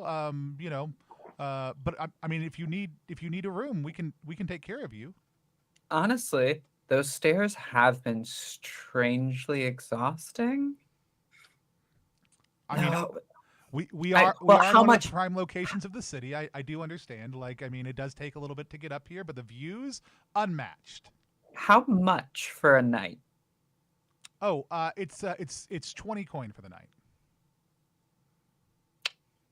Maybe on the way down. On the way down. Okay. Down to the city. No, down back from the city. Okay. Then we go downtown, and then we come back here, and that's when we'll need the room. Everybody, as you climb the stairs this time, everybody go ahead and make another d20 plus holy or mystical, whichever one you would prefer. Let me know if you roll under a 17. Yep. Yep. Yep, under 17. D20 plus hold it. Yeah, I got a 15. Okay. You're going to go ahead and mark off one use of an ability. As Ah. all of a sudden you feel exhausted. And then like I sort of stop on the staircase, and I'm like, do we want to take that room? That maybe sounds ideal to me. Do we know what happens if we go down? If down you go. Yeah, Is that in character or out of character? that's in character. Oh, I assume. What do you mean? What happened? Just go back to the hotel. Okay. And I think we immediately tried to validate that hypothesis by narratively. Cool. So we start walking back down the stairs to go back Sure. to the hotel. Go ahead Okay, and make let's. a D20 plus holy or mystical roll for me. Yep. 15. Nat 20. Hell yeah. 14. 7. Okay. So, since someone rolled a nat 20, I will let you choose. Normally, a nat 20 would let you. You would get one of your ability uses back. That's one of the benefits of rolling a nat 20, in addition to other things. But I will give you the ability to just notice the time shift happening quickly enough to stop yourself and whoever else you want to. Oh. Yeah. Or you I can think have an that's ability great. back. Either way. No, I think that's perfect. Like start to feel trying to think about what it feels like to shift in time really quickly. And how that differs from what it feels like to shift in time every single day, moment to moment. If it's just like an accelerated feeling of that, or like I'm trying to place it, I think, in my body to try and understand how I would like recognize it. I kind of imagine it as a feeling of like enhanced gravity, right? Like suddenly you are pulled forward into the next moment by a much greater Oh. acceleration. Well- it's like being on Jupiter See, instead of And Earth. let me. That's so interesting because what I had envisioned was like the very real sense of lost time, like when you blink and realize, oh, it's suddenly 2 hours later than I thought, and like that Mhm. sense of like the sense of trying to replace those 2 hours or trying to like reconstruct where those 2 hours went. There's that sort of like offness, and I love that. I think that gravity idea is outstanding. I think I want to combine both of those. I think you get a sense of gravity. I think there's all of a sudden this sense of the anticipation of lost time, right? Like it's the recollection of that you've known it, and you almost feel like the gravity is pulling your brain into that distracted space where flow could happen, or you could just be zoned out for. You're going to go one way or the other. Narratively, what I want you to tell me is forward or backwards, what physical sensation lets you know that your body has become younger or older for a split second? Oh, I Like- think there's an injury like that I got years ago, that kind of thing. And I think it's an old enough injury now that it only really hurts because I didn't take care of it. It doesn't hurt all the time, but there's a stiffness that just sort of happens when you don't take care of injuries and then you age. And I think it's the feeling of like the sudden release of tension from this hand, the kind of thing where you don't even realize that tension is there until suddenly it's gone.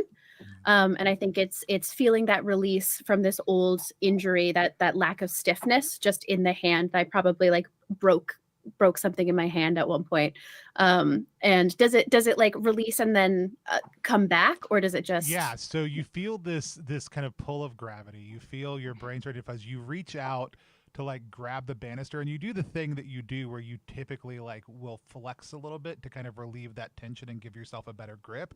And as you go to start to flex, you just realize the tension isn't there, and then as you pull your hand back, it immediately returns, and you get a sense of exactly where that kind of veil barrier is, just in time to like hands out, like everyone stop, no wait, let's not do this. Sensation. I love it. Great. Awesome. As you turn, So go ahead.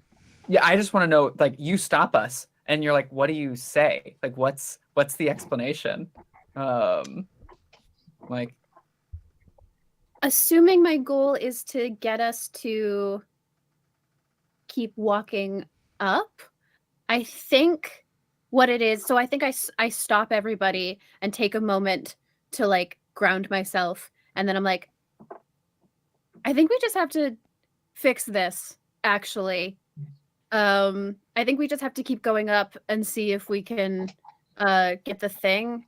What are we doing here again? Location of a star. Did you get the weird too? I think we've all got the weird. I don't have the weird. I was worried that I was the only one with the weird. I'm gonna be honest. I'm the only one without the weird. Fine. If you all want to be weird and don't want to go rest at the hotel when we're all feeling like shit, which it seems like all of you are, we can go upstairs. I never have a problem with getting paid. You think suddenly feeling like shit isn't the weird? Oh no, I have the weird. I think Fine. Razor gives the exact same pat on the shoulder that he gave Razor earlier. And I think we start walking back up at that point. I think that's enough for Thea to be convinced. You on this floor, you see it's a small little hallway. You can again see the stairs right across from in front of you, if you just want to keep on going up. You see a short hallway. There's one door on the right, two doors on the left, and coming like across one, you see somebody sipping a cup of tea while reading a book as they walk from one room to the next. She's got long gray hair that comes down to her waist, and you can tell like the turn like doesn't even look up from the page of the book, just turns and kind of fully bodily kind of addresses you and says, things here are kind of a mess. You can look upstairs if you want to, though, and then just turns back towards the doorway and just keeps on going. We know. Crown's gonna ask, hey, what are you reading? These are my records from before then. Before then, I see. Yeah, I mean, they're all out of order right now. So if you could hurry, and if we could get them back to before now, it would be really helpful for my research. I see. The good news is stairs before we get more weird. The good news is you do a lot of the time, and then she just turns and exits. Glad to know I've been effective mostly, and heads up the stairs. I think as like trying to follow Crown is like, hey, are you following all of this? You said time was broken. And now it seems like other people are saying time is broken, and it just, because you're in agreement, I'm inclined to ask, what? Are you following all of this? Well, not exactly, but I know it's weird. Like, I know it's not. It seems like she thinks it seems like we've been here before. Seems like she's seen us before. Does seem like that. I don't like that. We haven't been here before. Not yet. I haven't been here before. We could be here before later, though. As you head up, make a mystical or holy save versus 8. Try to get 18 or higher. Oh God. That's a 5. 1. 14. At a 1, I just got a no. No, you lose level, same as normal. We don't really like do hard crit fails and down we go. But you get the opposite, that same wound. What is it like 20 years from now in your hand? Oh, right, totally. There's definitely an advanced stiffness, and I imagine that there is an additional scar. It's something like the stiffness from the injury caused me to fumble something. And so it's the most notable thing is like, yeah, it's advanced, like the same feeling has advanced, but also the further consequences eventually show up somehow on the skin a little bit, just like some scarring from obviously having fumbled something, maybe a minor burn or something like that. Mhm. Love it. As y'all head up the stairs, you can hear the chanting and smell the burning, acrid smoke before you get to the top level as hooded figures surrounded by dark artifacts surround you. They seem to be looking for their offertory, which seems to have scampered off, and there's a long, jagged knife in one of their hands. The iconography that is scattered around the room is a desecration and perversion of the local church's normal holy symbols. But they do seem to be looking for a small creature that seems to have run off. I know we have. Do we have a veil or a line on harm to animals? There's no immediate harm to animals. But these people are looking to harm an animal. We can X that out, but they don't have the animal right now, so we can always move forward quickly if we need to. Do we want to change that?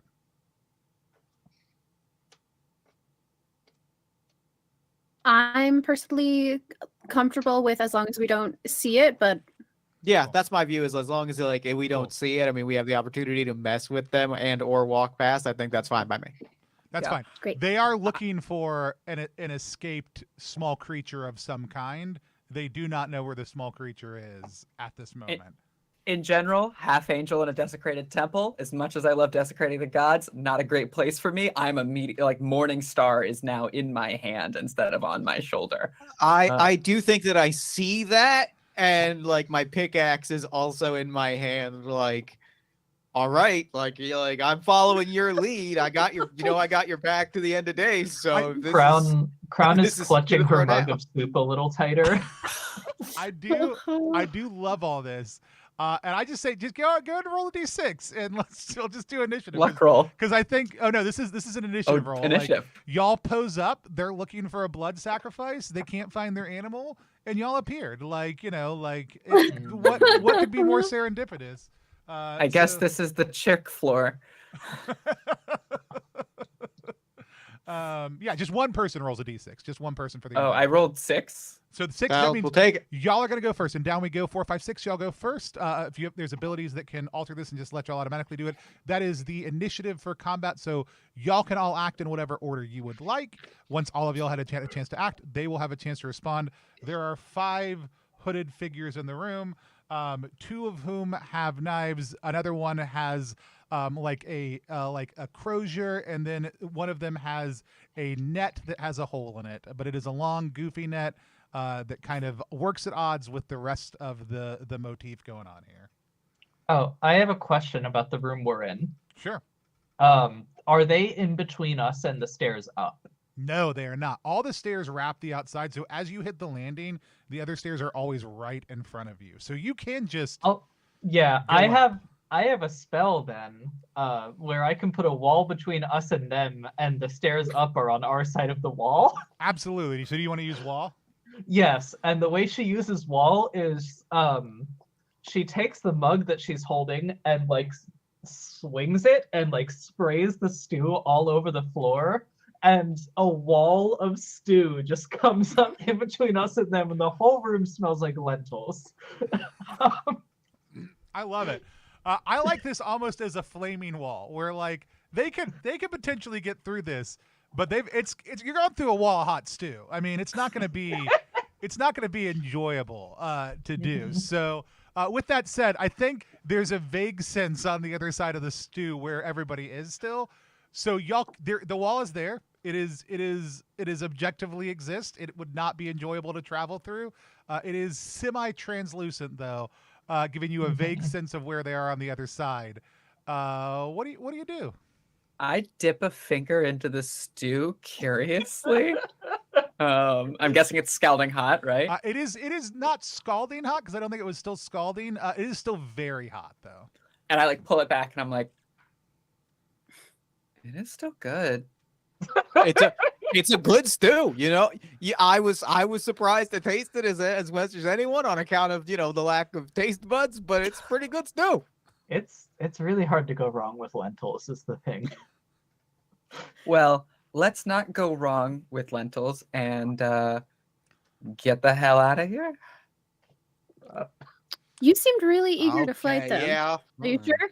I feel really eager to not get killed by them. You remember the whole? Well, I guess do you know what and like makes a box around her glowing eyes. I Do I don't know what? I know I don't give off the holiest vibes in the world, but I got problems in my with Yeah, There's people are always saying those about me. Not the holiest vibes and got problems. I get you. Razor, Great. Razor, what small creature do you all of a sudden feel curling around your leg? It is I'm gonna say it's like a little bit of a homunculus, a little bit of a dragon-like homunculus. So it's all kind of goopy and ashen, and like it's a sort of odd little like partial lizard thing. It's got little like flapping wings that maybe don't look like they're big enough to actually lift them, but it does periodically lift off the ground with these tiny little wings. Cool. It is curling up on your leg, trying to snuggle into you a little bit, and getting a little goop on you, but like just the cute goop, not Oh, it's just a little guy. He's just a little guy. You got a little guy. Did you bring a little guy with you? I didn't bring this is a new little guy. This is a development. I mean you're welcome to scoop him up, invite him along, but let me know one way or the other. This wall doesn't last forever. It only lasts a few minutes. So I think I'm absolutely scooping up the little gremlin thing and putting him on my shoulder and going, all right, I guess we got a new employee. So I guess we got I'm not splitting the coin with him. That's understand. We will negotiate terms when we get to the bottom of the tower. Among the two of you with your cut. We'll figure it out. Great. Go ahead and everybody roll a holier mystic save. Jess, you have advantage on this one. Okay. FYI. So roll 2d20. Yes. That's a nat 20. It's a natural 20. I'm very excited. 13. 13. You got to get like a 19 on this also too. So 8. awesome. So same thing. How do you, I'll give you, I mean, y'all have to go up. So it's going to happen to everybody. You can get an ability back. And you can, I'll just, if you have a boon you want, you can name it for me. Otherwise you can just kind of store it as a good thing's about to happen for Razor, and we'll figure out what that is in a second. Does everybody get an ability back or just Razor? Just Razor. Everybody else loses an ability. I'm gonna take an ability back. You feel refreshed. And the boon that I want to get is if time is being wacky, we are walking up the stairs and this little gremlin is like sleeping on my arm, and as we make its way up the stairs, it's kind of little like evolves into like, well, yeah, I just thought the book was, trite. I thought that like the middle section was fine, but like I don't see, like, I don't fully know what it's saying, but I definitely know that I'm like, all right, we're gonna read a book at some point, and that's great. Love it. And I want to be able to communicate with my little buddy with the friendship of 20 years. I love it. I love it. 20 years of friendship developed between you and your little guy. And the rest of us can't communicate. It's like a Chewy situation. You know what? Absolutely. That's the 100% the vibe on account of everyone else did not consciously experience 20 years of simultaneous friendship. As you get to the 6th floor, the tower beneath you feels unstable as you step out onto the top landing. There's a row of bookshelves with rolled star charts and star guides across it. A giant telescope pointing out of the far side of the tower, and it's you can feel the pressure of magic rolling around you as you can sense the time fissure in front of you. It is invisible because that's how time works, but you can definitely feel it as you're looking out, without even looking into the telescope, though it is oriented directly towards it. You can see the celestial body you are looking for superimposed against the tar-like sky behind you.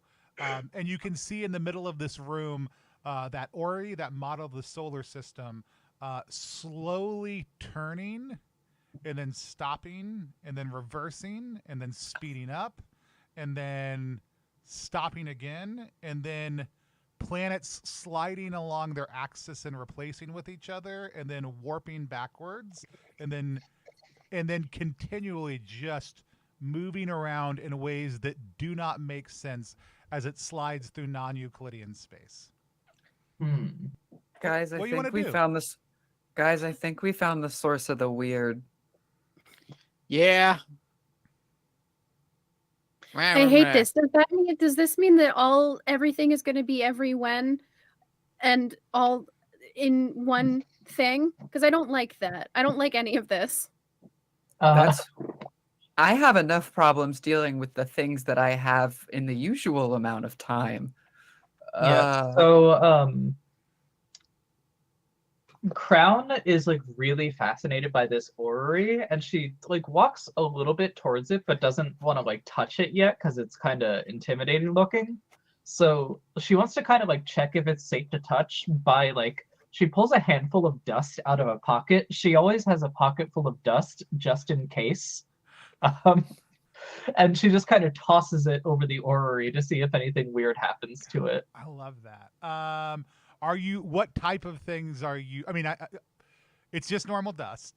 Are you? Yeah, it's literally just normal dust. And you're just making normal observations, not using an ability, not anything else, correct? Yeah, I don't have an ability that Okay, can do anything cool. like this.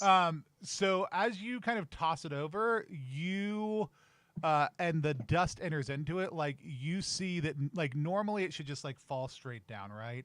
The dust is pulled into weird, whether through gravitation or time manipulation, you're not sure, into weird like geodesic patterns as it kind of warps in and around the orrery, and you can tell it's kind of moving in pattern with other things, but not in a way that perfectly matches any one element. I see. So, and like looks at it and looks at you. Time and space are broken?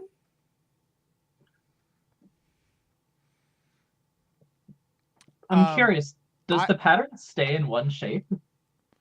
No, they move. They continually move. Okay. But also as you look out the window, a little while after that, a huge meteor storm starts streaking across the entire sky.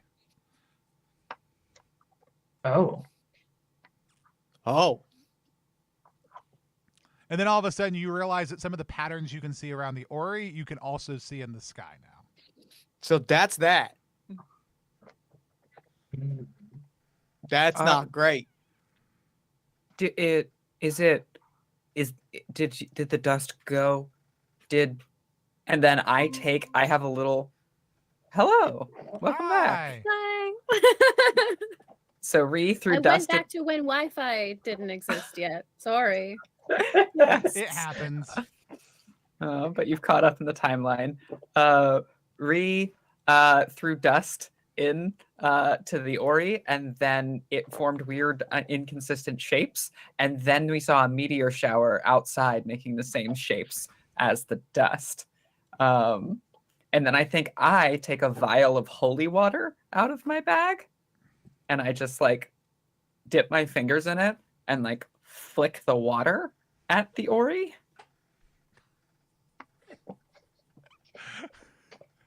Okay. Are you aiming at anything specifically?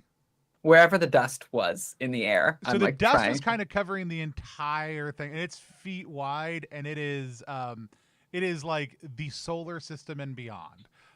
So you can do this, but if you're not aiming at anything specific, you make a luck roll for me. Roll a d6.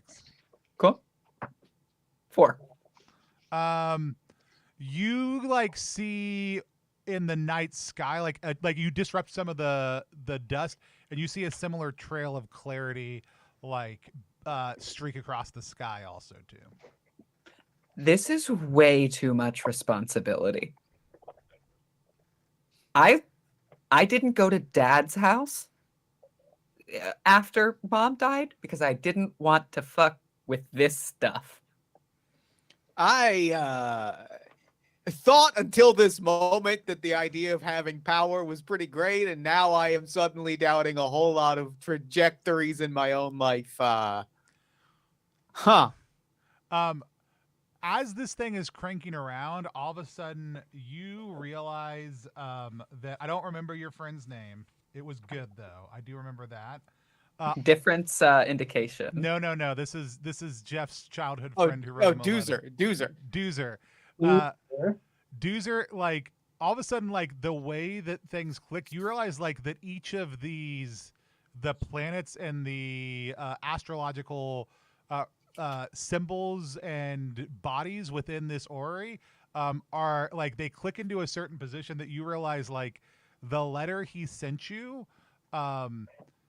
like it corresponds, like the egress and the like plans for stealing things corresponds to the positioning of these the jewels and other items that are in this Ori.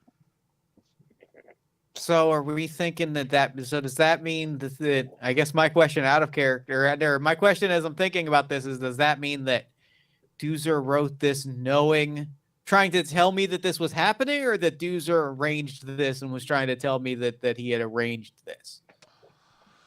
That's a good question for you, because you know Doozer better good than question. I do. You created him. I like the idea. So on the veracity of the statement was a 5. So everything Doozer was telling you was true. It did seem odd that he was being so direct about it. It wasn't perfectly true though. It wasn't 100% true. It wasn't the truthiest of truths.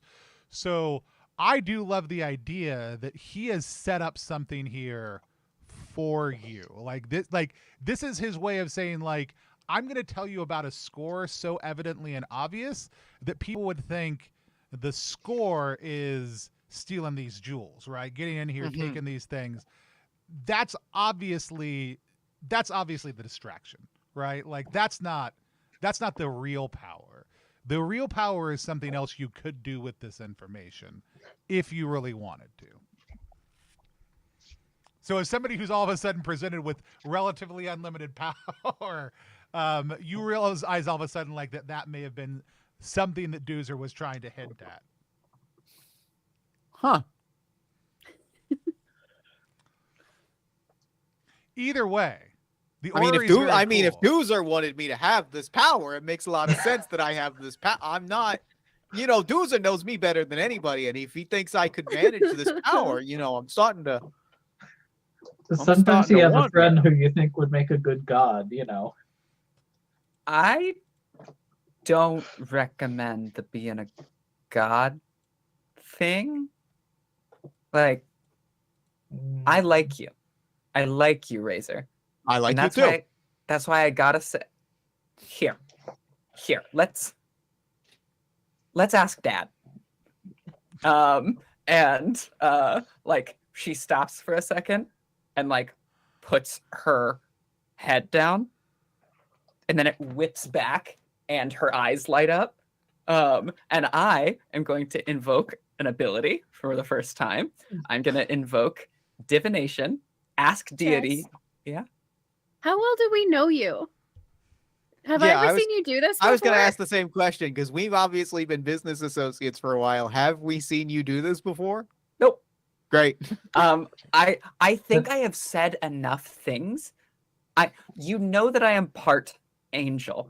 You don't know how direct my relationship to my deity runs. Like, I talk about being part angel, and I make some really weird comments about dad that are enough, like, clearly this is not a normal relationship, but you have not seen me directly divine before, because I usually loathe to do so. So I think I look at Pep. I seem like I have cleric powers or some like basic angel, like oathbound powers, but this is pretty intense. I absolutely look over at Pep. I honestly thought Thea was bluffing this whole time. I'm not gonna lie to you. Yeah, I kind of thought it was a metaphor. That's exactly the right way to. I thought it was a meta. I thought it was I thought it was like, my dad is so omnipresent in my psychic life, sort of a in trauma the thing, impact he's had. Yeah. And then on top of both of you, there's just this like booming, echoing voice coming out of her going, daddy issues are not a metaphor.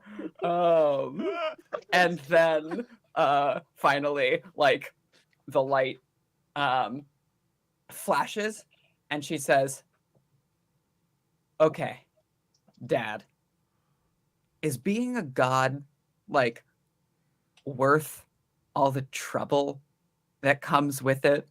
My friend Razor here thinks that it's gonna be like a great thing that his friend Doozer set him up for. But I gotta know, Dad, your day to day, is this something you get a lot out of? So how does your dad normally respond when he does, if he does? He wants to have a relationship with me more than I want one with him. And so he's like excited to get the call. And okay, but is it normally like, is it audible out loud? What is it? Is it? Yes, booming, echoing voice that the entire room can hear. Great. Here's what actually happens. That is what it normally is like when it happens. Instead, all of a sudden, like, you watch this and everybody else, as if it manifested out of nowhere, sees a robed, and when I say robed, I need you to understand, I do not mean like the hooded figure downstairs. I mean dad on a Saturday morning bathrobe, in a bathroom, rip out of existence. A t-shirt invisible underneath the bathrobe that says "Eat, Sleep, Pontoon." Put an arm around your shoulder, and with a steaming mug of coffee that says "World's Okayest Dad" on it, like, takes a big old sip and says, I reach into a pocket, hand him one of my cigars. He takes it. He's like, it's not all it's cracked up to be, in that. Oh, that's causing some problems right now. I mean, mostly, and he points outside, and when he points outside, you can see him superimposed in the temporal rift in all of his divine glory, like pointing also off into whatever is beyond him. He goes, that's causing the real problem. This is letting you see the problem. Yeah, I mean, power's about what you do with it.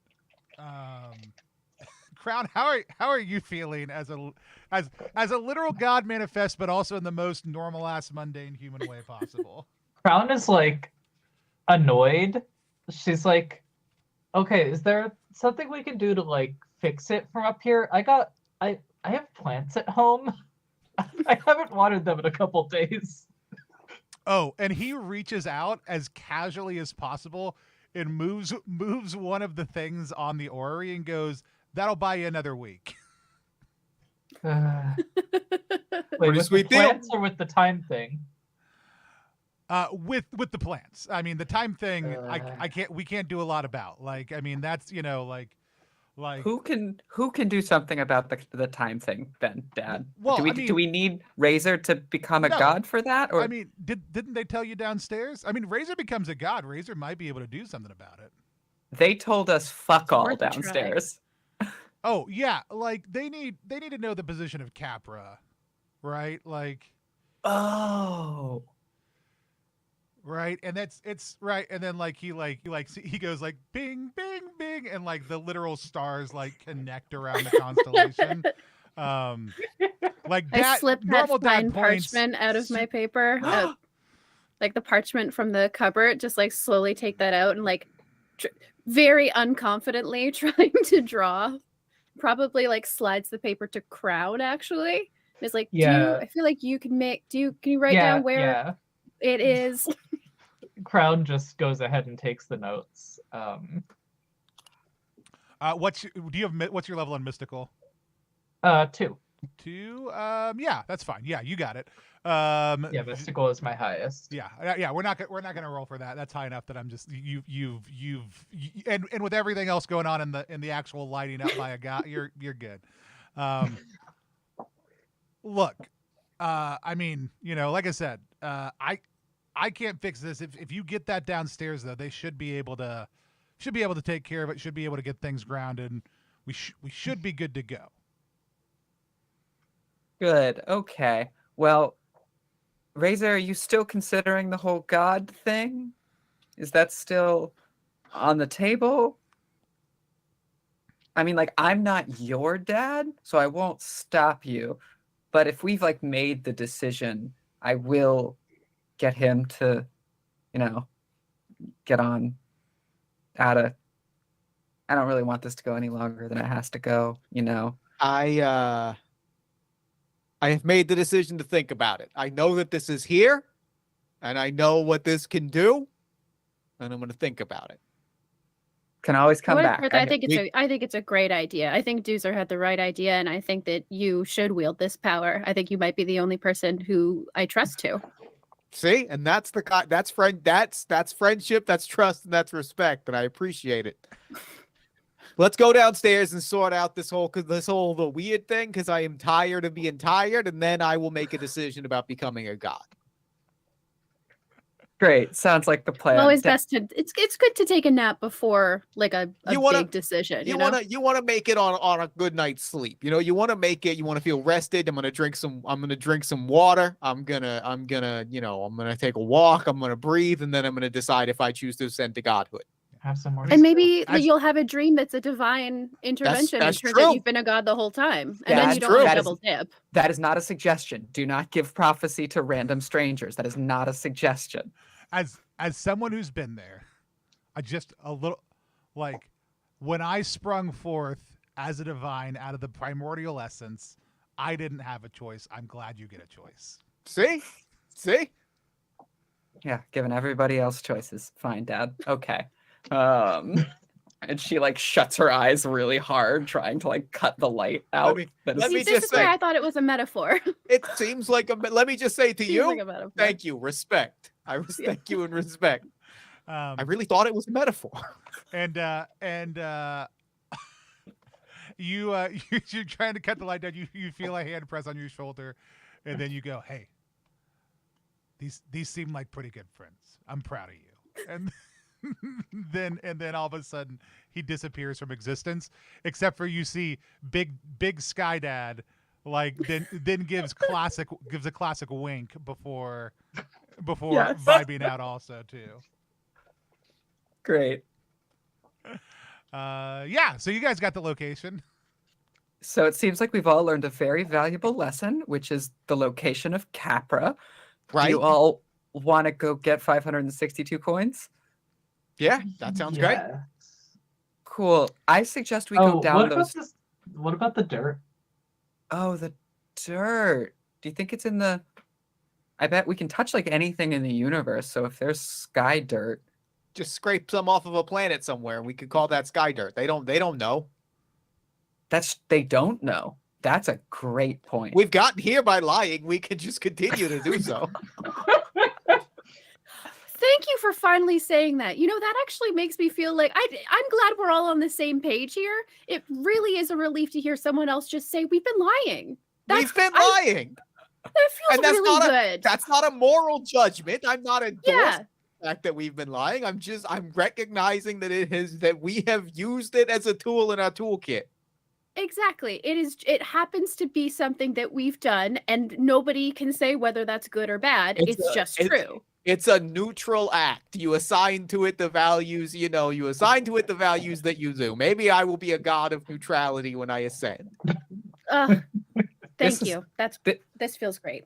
This is honestly, I have to admit, this is refreshing. In my house, there was a lot of like judgment. You can imagine, with the guy, with the judgment was like a huge part of it, and the weighing and the scales. So, yeah. No, You see some of the stars start to like etch together, and it's like, well, I mean, from my perspective as a divine entity, like Dad's trying to downstairs. Downstairs. I don't need. Okay, listen. I am a soon-to-be divine entity. I do not need a lecture. As you make your way down the stairs, everybody make a D20 plus holy or mystical. Do I still have advantage? No, you do not have advantage. Okay, that's an 18. If you score less than a 19 on this one, all right, 15. You lose 1 point in an ability of your choosing. Okay, that's 9. I'm out of abilities. Cool. As you come down the stairs, you hear loud music. The sound of tambourines clanging, bells going. You hear a flute being played as a group in flowing yellow robes and ceremonial vestments that you recognize as being from the local church accepts you with joy. There is a bunch of quickly cooling stew spread across the threshold to this room, but they're approaching you with joy, and they're singing a song about your descent from the heavens and offering you minor blessings in the form of healing or restoration. I lean over to Thea. I'm like, are these your people, or? No, they're egalitarians. They do the whole like the buffet, the like polytheistic buffet thing. It's really, I mean, I don't get it. Oh, like kind of the new school ones, Exactly. Yeah. But I mean, they got a little bit of power from everywhere, so it's not a bad deal if they're giving us the blessings. But weren't they just the cult?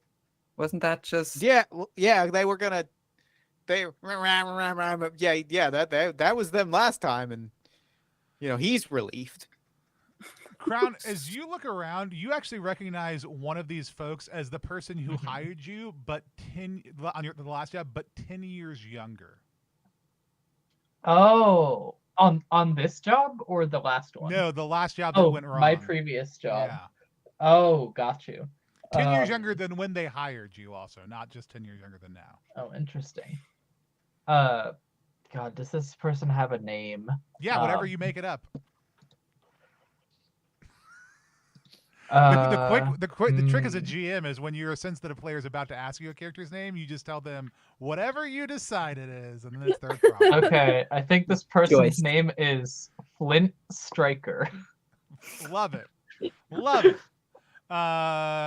Flint Striker comes up, puts a bouquet of flowers, like almost like a sash over your shoulder, and says, "What glorious heroes! If you're ever in need of work, just let me know in the future." I don't think anybody's injured, and I'm just looking at time. We're gonna keep on going down. Yeah, but we can take an ability refresh, right? Everybody can take an ability refresh. If you don't have any healing that you need to do, take 1 ability point back. But go ahead and make that saving roll as you go down to the next level, also too. Crown is like holding the bouquet and looking very grumpy about it. Just like this tiny little weird goth with like a really bright bouquet of flowers that she's not really happy about. We've all been there. I immediately lose that refresh. This one you're trying this one you're trying to make 16 or higher. Nope. Unless we're protected by the church's blessing. If you had wanted that instead of the ability refresh, I would have given it to you. But no, yeah, you lose it as you go back down. You as you enter this room, this is the room where the archivist lady was before, but instead of there being the hallway that you saw before, there's now just a giant scorched hole in the wall with a barren horizon, as if the entire world has been destroyed. The sun flickers weakly and the wind smells bitter.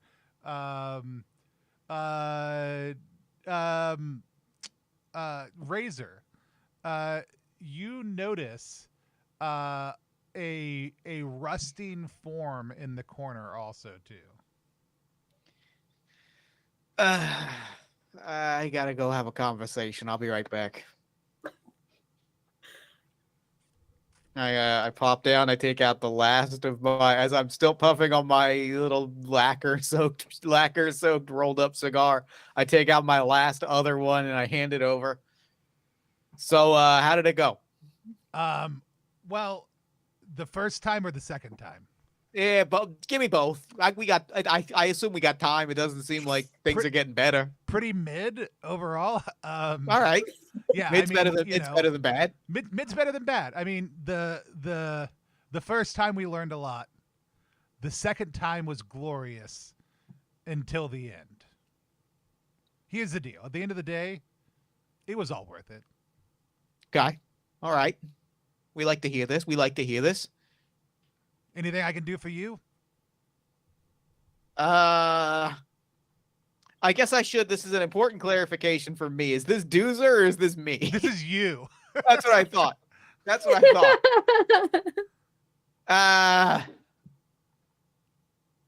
Would you make the same decision again? Absolutely. Okay. You gonna light this? You gonna light this up for me? I take it and I take my thumb and I run it along this, like, the little bit of stone wall to make the spark to light it up and then hand it back. That's the good stuff. You know I don't skimp. I don't know how I do in the future, but you know I don't skimp. I know you don't. I've been waiting for this for a while. I got you covered, buddy. All right, as everybody goes down, make a... No. When you come back over, I go, did he share anything with you? You learn anything you didn't already know? Nah, nothing I didn't already know. Okay. And then, yeah, make her roll. and then behind me yell, oh man, I didn't tell her the first time either. Oh no. That's an 11. Dirty 20. Dirty 20 will keep you safe. Yeah. Well, it doesn't matter. I don't have any abilities to you lose. try to beat 16 this time. Well, it goes beyond abilities. It just starts with abilities. Ooh, nat 20. Nat 20? Yeah. Nat 20. I got another one. Oh, buddy. Poor Pep. Losing the Pep in that step. Nat 20, I will let you choose. You can either prevent it from impacting everybody, or you can be fully restored as if you had slept. Yeah. Crown's just gonna put an arm out and be like, wait. Just like prevent it from impacting everybody. Okay. Like, I think particularly she's gonna like stop Pep and be like, push her like a foot to the left, and then just be like, yes, walk down that way. Yeah, you like it's a weird kind of circuitous path. Yeah, that you've got kind of at one point like people are horizontal, pushed between the walls. It's a lot. Why could everybody feel the weird coming but me? I'm literally divine. You come down into a modest motel and you notice a number of adventurers pop their heads out to check out what the commotion is as you come down the stairs. You reckon, let's see, Crown, you recognize this is a hotel you stayed in a few years ago, a motel you stayed in a few years ago. Why are the faces here familiar to you? The reason the faces here are familiar to me is because One of them is myself looking very, very different in a completely different phase of my life, completely different style of dress, and the others are the people I used to run around with. Love it. Do you want to talk to yourself Like wearing at all? lots of bright colors, Oh like my lots gosh. of like, you know, I like totally point. different. And I point at you. Are we all gonna have to? Am I gonna have to like have the argument with my younger or my older self? I don't know which one would be worse. I don't really want to face any of that self-searching. Oh God, no, you deal with your, um, and like pushes it back to Crown. Yeah. maybe I don't know, Thea, if you ended up confronting yourself occasionally, maybe having a conversation with yourself, you wouldn't end up like with the dad thing, just a thought. If you just like had that conversation with yourself, you'd maybe resolve some of that stuff. Let's talk about it later. Listen, some of us have noticed a metaphor in your life that we maybe want to have a conversation about later, is all I'm saying. Don't Yes. Don't threaten me with later in this tower. I don't want to hear anything about later. As far as I'm concerned, you've already done something if you're talking about later. We're definitely going to be having the conversation though later, right? Like we're okay. Yeah, it's time. It's time. So as you come down the last one, go ahead and everybody make another d20 plus saving throw. That's a 19. All right. 6. 16. If you got And both of us. Go ahead. if you got below 12 and you have no abilities left, you're going to take 1 hit of damage,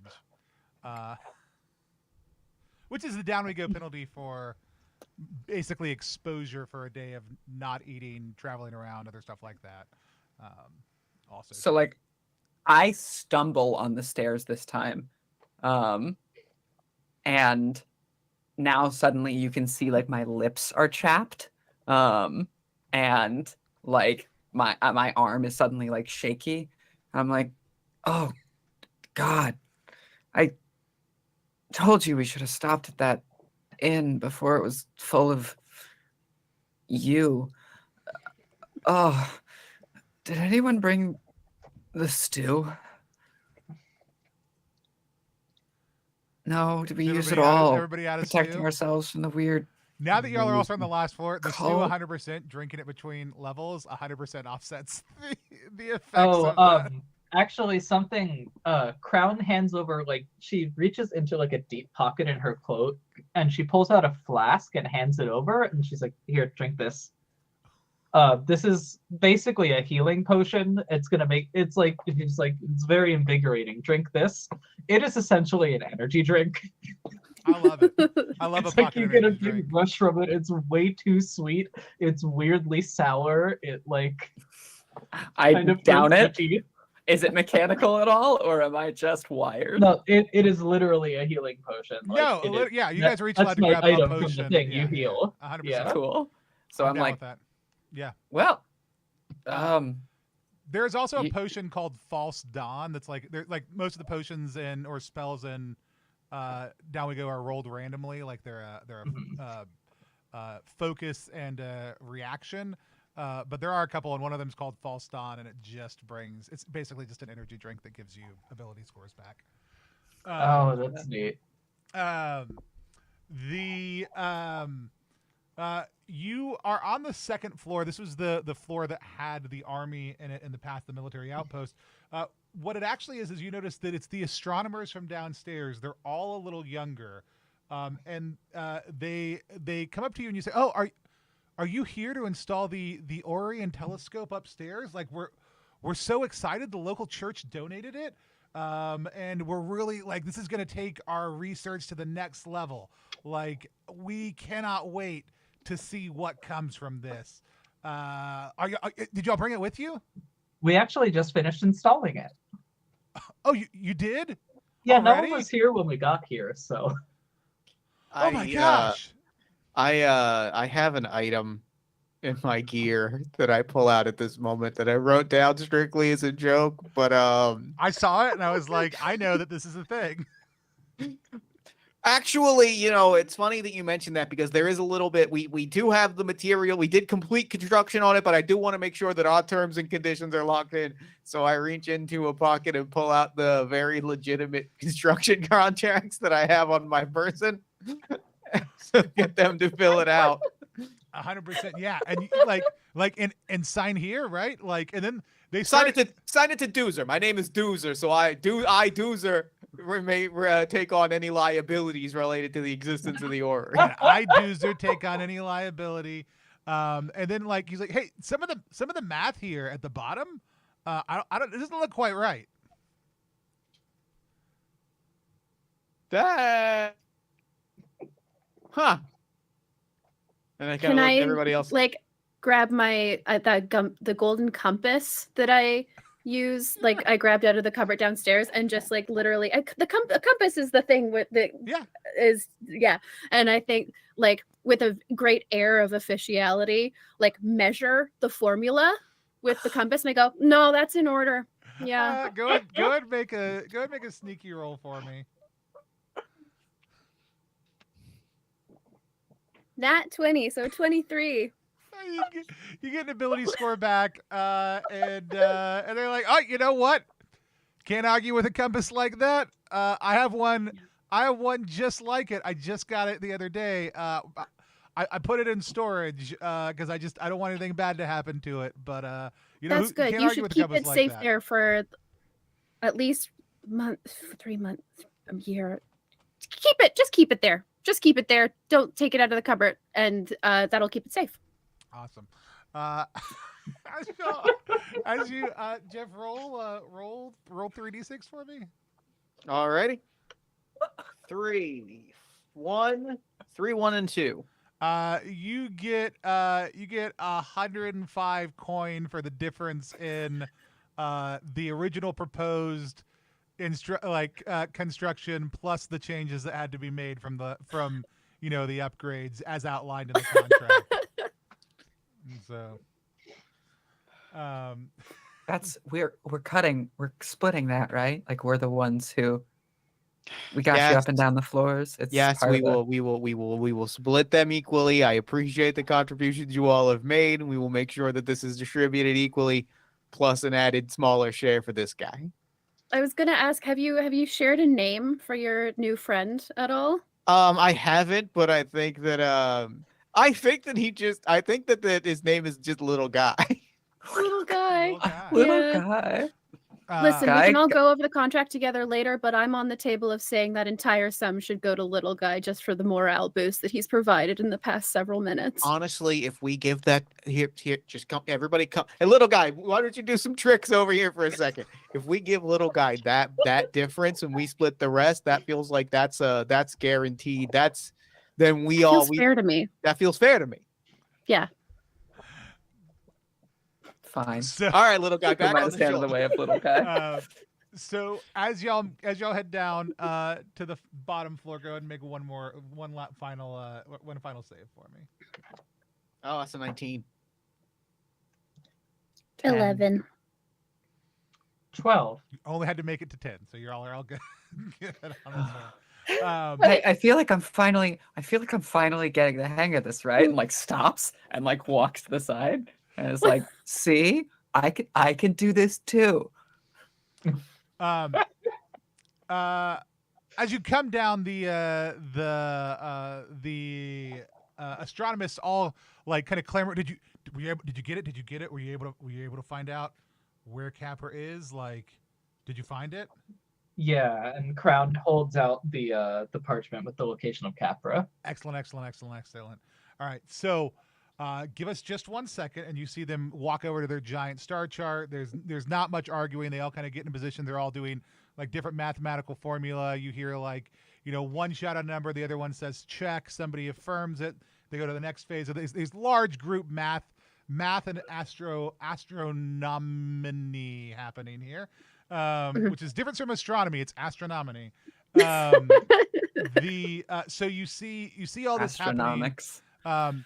And then they pull out one of them from their pocket, what looks like just a handful of dirt, and they toss it over the all the math that they just did, and it starts to spark and light up. I need one of y'all to make a luck roll for me. This is to see how well this goes. We're gonna start at it's gonna start at 2 out of 6. So they have to roll a 5 or a 6 in order for this to be successful, right? You can, this again, luck rolls, especially high situation ones, are negotiated.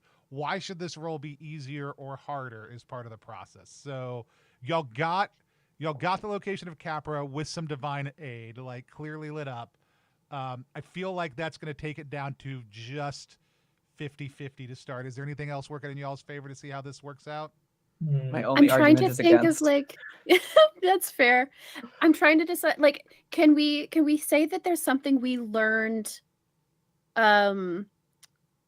like about like the telescope being donated or something. Is there any fact that we learned that would help us like give extra information that would help place us in time? Can Crown sketch out the patterns that the dust made for them and see if that helps them?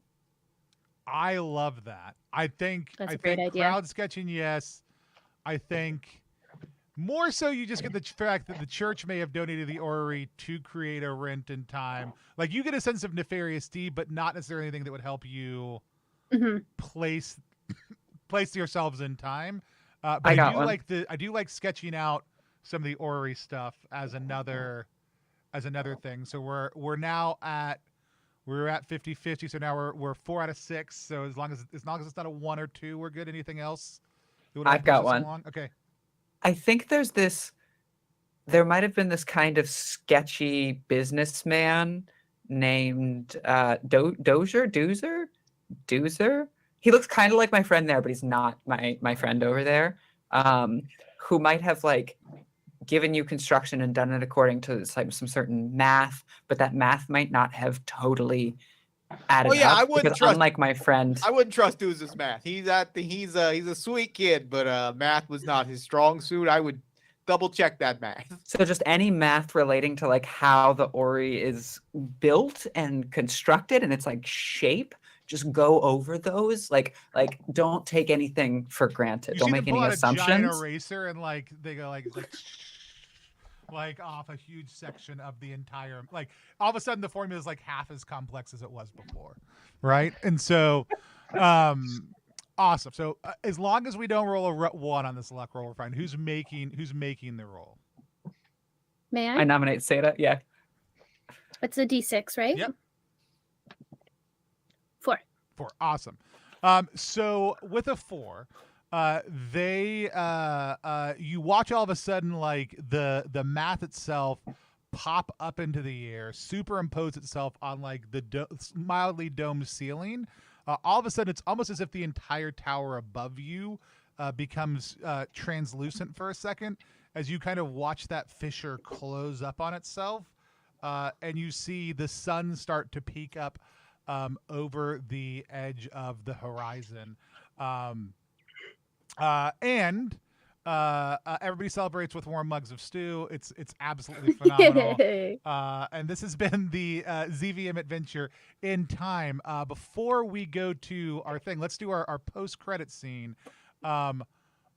What as you leave this place, right, lets you know that it is actually a month earlier than when you arrived? What, either back in the city as you're headed, what lets you know that it was pretty close on a all of time and space scale, but not quite right as you're leaving? I have a pitch, if just to start us off. Very simple, but with I think a high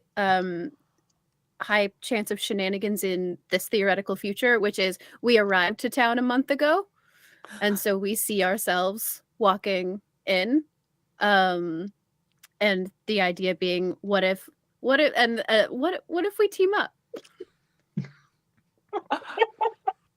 I see this and I'm like, I don't trust her, honestly. Oh, honey. You from a month ago? Yeah.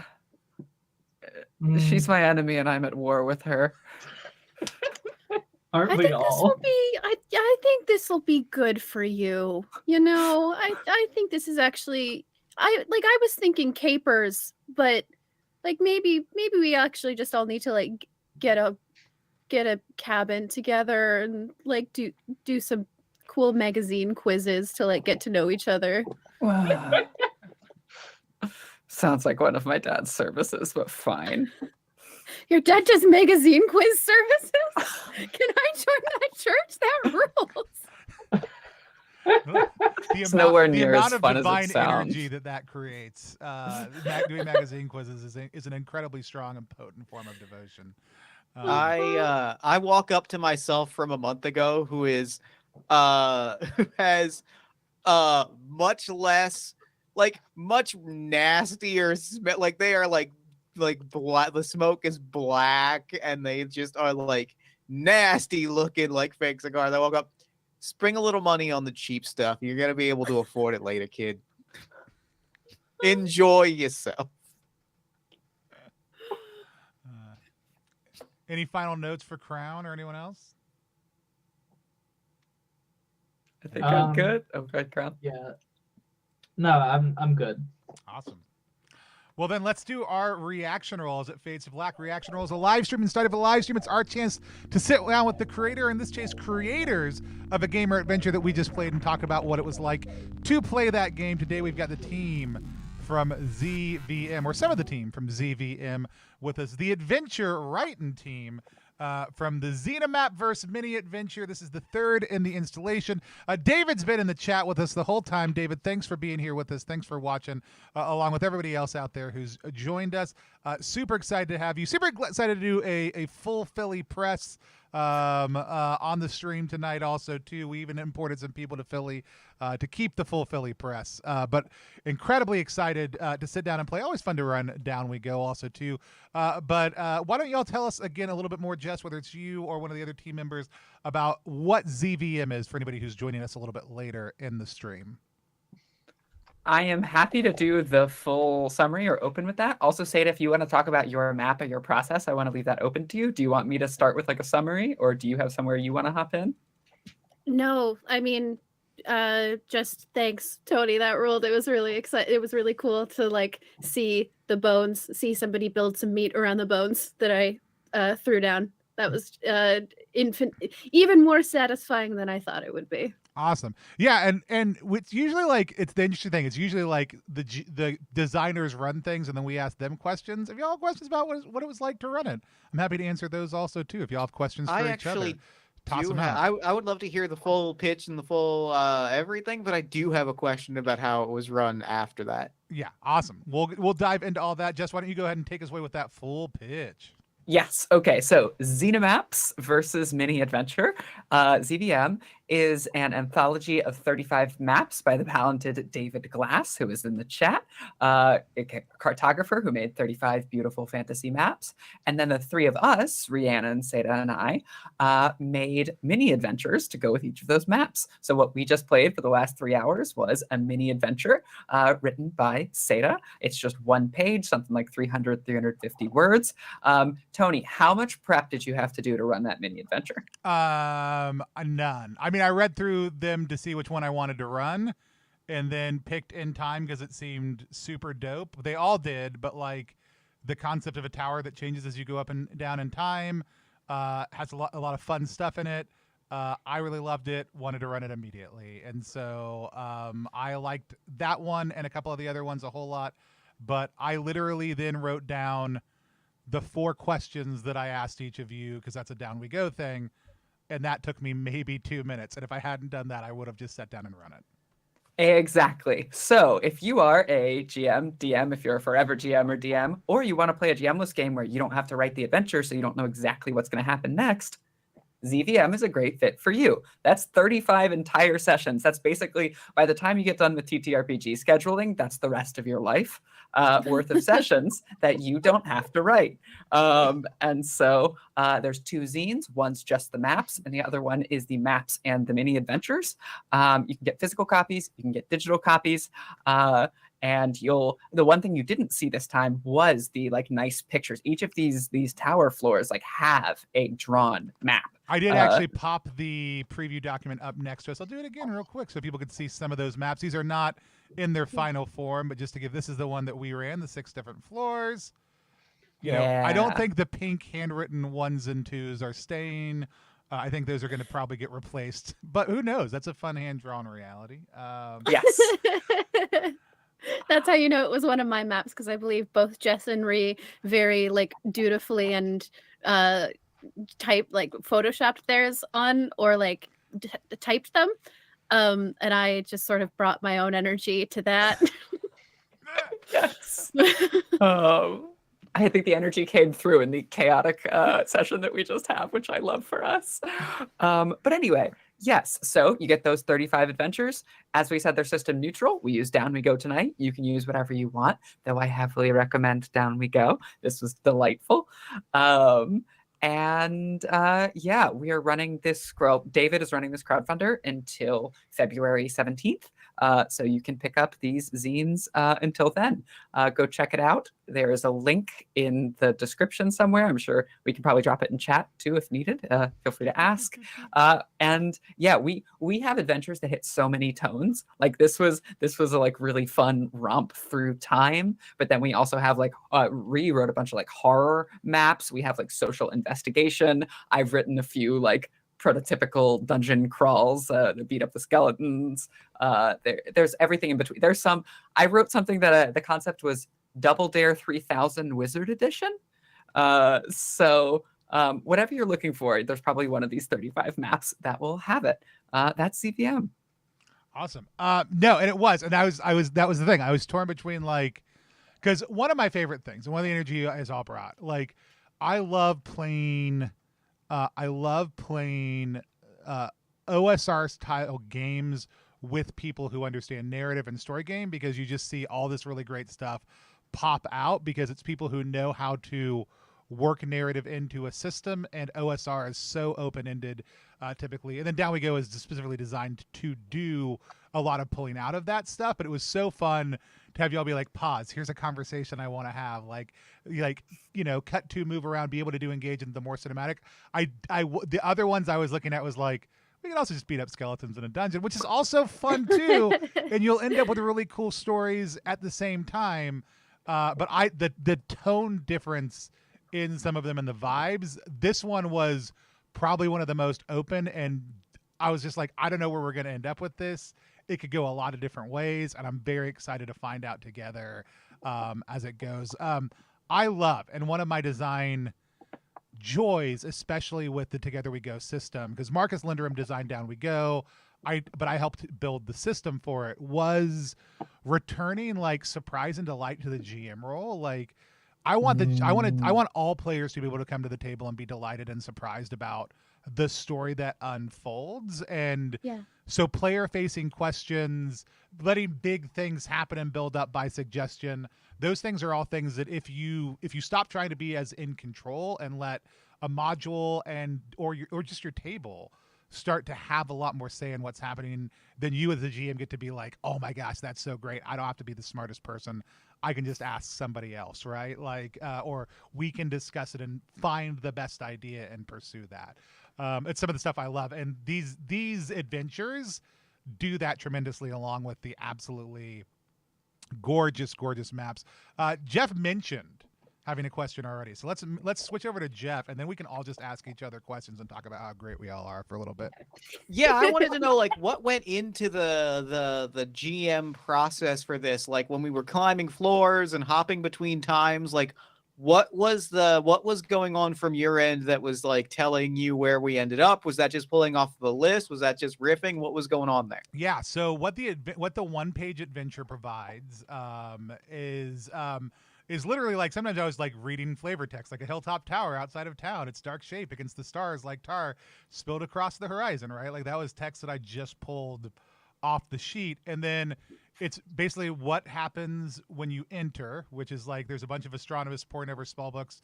And like there's a destabilizing event that's happening, and they're looking for the constellation Capra so that they can figure out how far they've strayed from the timeline. That's it, right? Every floor, so that's on floor 1 when you enter. There's something that happens. Then there's what happens when you get back to floor 1 at the very end. Then there's like what happens on floor 6 when you get to the very top. And then every other floor has 2 entries. One that is what it is like on your way up, and the other one that is what it is like on your way back down. Oh, that's fantastic. Yeah, and it's so good, and like some of them are paralleled up, some of them are not, right? And some of them have like really rich, like, and we saw this, like even the ability to say like, hey, when you get to that military outpost, that could be a combat moment. So could these hooded cultists, right? Like any of these things could be, but there's also places to stop or rest. This could have been, had we not been doing it on a stream, this could have been a 3 or 4 session adventure. Easily. That's so cool. That's so cool. And then like for me, like Down We Go has some pretty set, like if it's an easy challenge, here's where it's at. If it's a harder challenge, here's where it's at. You know, like, and anybody who's played a D20 game can usually figure out some of those different kind of ranges and radiuses. The only other thing I said that I prepped, so Down We Go, you ask questions every time you arrive at a dungeon, and then you work those in. So the Ori was a total, like, I'm going to throw this in because it seems like a fun thing, but I just put in that question. The telescope is the main feature at the top of the adventure. Normally, I just added the Ori and the telescope in there as a kind of combined thing. But y'all didn't mess around with the telescope at all, so it doesn't matter, right? The childhood friend thing was just to see, like, you know, the seating thing, but it was great. Like, I like to say, like, what are ways we can start with a character who's just a couple of abilities and an idea, and then like develop backstory throughout, you know, like Through play. yeah. And so it does exactly like what's on the cover. Like there's no mechanics in here. So even the stuff happening between levels, that's a choice I made based on the mechanics of the system that I was using. But it was just there to reinforce, oh, there's weird time shifts that are happening every single time you change levels. Let's do something with that. Let's throw in a save. What could be happening because of that, right? That's awesome. That's cool. And it could have been roll. You know, the other thought I had, though, it would have been a little bit different. Would have been like, roll a d6. This is a different variant of you. One of your abilities has changed. What is different about you that lets us know that? That seemed way too complex. Like at a home table would be easy. Like on a stream seemed a lot more complex with people new to the system. So like it just exhausting you and messing with time seemed great, right? But it then also opened up like the future and the past thing, like that part where we stopped about like how do we know that this is happening? That was one of my favorite moments on the stream. Like that would be like my star for the night, was like when we were all like, what is it? How do you know that? And the conversation around the gravity and a lot, like that was so great. But yeah, it was just layering system mechanics and fun ideas over the top of a very well written, like 1-page adventure that ostensibly has 14 encounter spaces in it. On top of that, like in 1 page. Trying to fit those things into 400 words, essentially, because these pages can only fit about 400 words, has been a truly like fascinating exercise.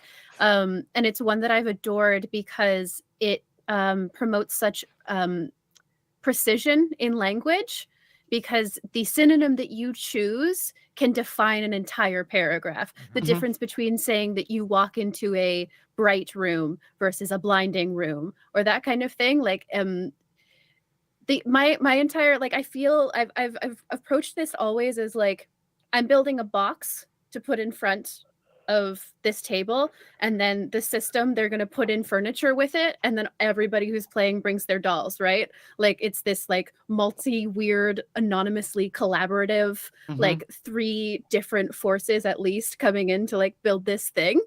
And it's really fun to be like, how could I build a box that facilitates furniture being put in it in a cool way? Games are cool. Like games are so cool. It's wild. it's Very good. Just an art form that's neat. Yeah.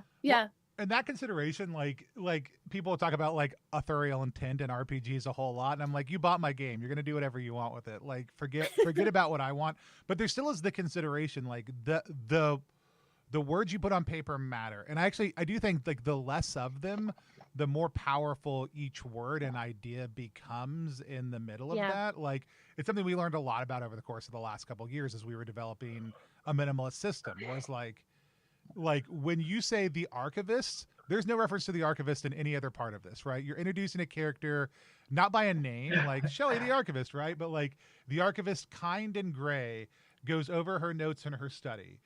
She says, "You're welcome to look upstairs, but the recent conflicts left her records a mess," right? Like is the entire thing. But like, I was like, man, I'm looking at the map here and I'm like, I just think it's more fun if she's walking across and super casual, but she's kind and she's nice and she's not trying to stop you or fight you. As a matter of fact, she's like, maybe these people can help it. And even the, like, her records are left a mess. I was like, is this the war conflict? Is this time being ripped apart? Like, what is this? And I was just having so much fun playing with time that I was like, yeah, that's what it is. Like, it's the conflicts in the continuity of time, and her records are a mess because she wrote them in a certain order, and now they're not in that order because time does not exist in the same order. And I was like, that's sick. That's sick. super fun. That's so fun. Right? I love that Okay. interpretation, because definitely not what I was thinking when I wrote it, but that is one of the like most beautiful things, right? About seeing somebody else like pick up your thing in a game. It's that something so unique to tabletop specifically, basically, is like seeing somebody else animate the form that you like sketch the outline of. Yeah. And that's I think for me, like, anytime we can create, like, hey, the author is being very intentional about setting up a good conversation at the table, right? That's all that they're really focused on, is what is the play that emerges out of this. Like, I get super excited about, and I for years I wrote like essentially like small group and processing questions for 10 or 12 people to sit around and talk about. Like, that was my primary professional function. And like, so for me, like, I always am thinking about what happens when the thing I'm writing is not in my hands anymore. And it's always fun to read something where it's very open to where do we want to take this, right? At the table. And this is, all of the adventures are, not just that one. It's super fun to play. So Thank you so much, Tony. Thank you so much. Yeah. This was great. This was was wonderful. I was just saying, I have to point out what David just said, which is all the writers took these maps in directions I never conceived of, which I love, because so often we have an internal discussion of like, what is this thing? What is this thing that's drawn? What was David thinking of? And there's this like, almost, I actually think, super productive gulf there, in the same way there's the super productive gulf between Seda and Tony in like writing and GMing. There's another step of that gulf.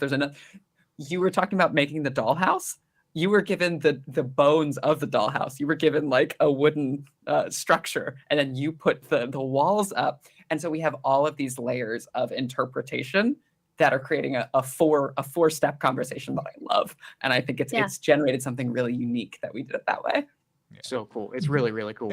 And every single one of these is totally different. Like, they all draw really well on the conventions of roll tables or design of information, and the way that different things can be combined that let really free-flowing things happen.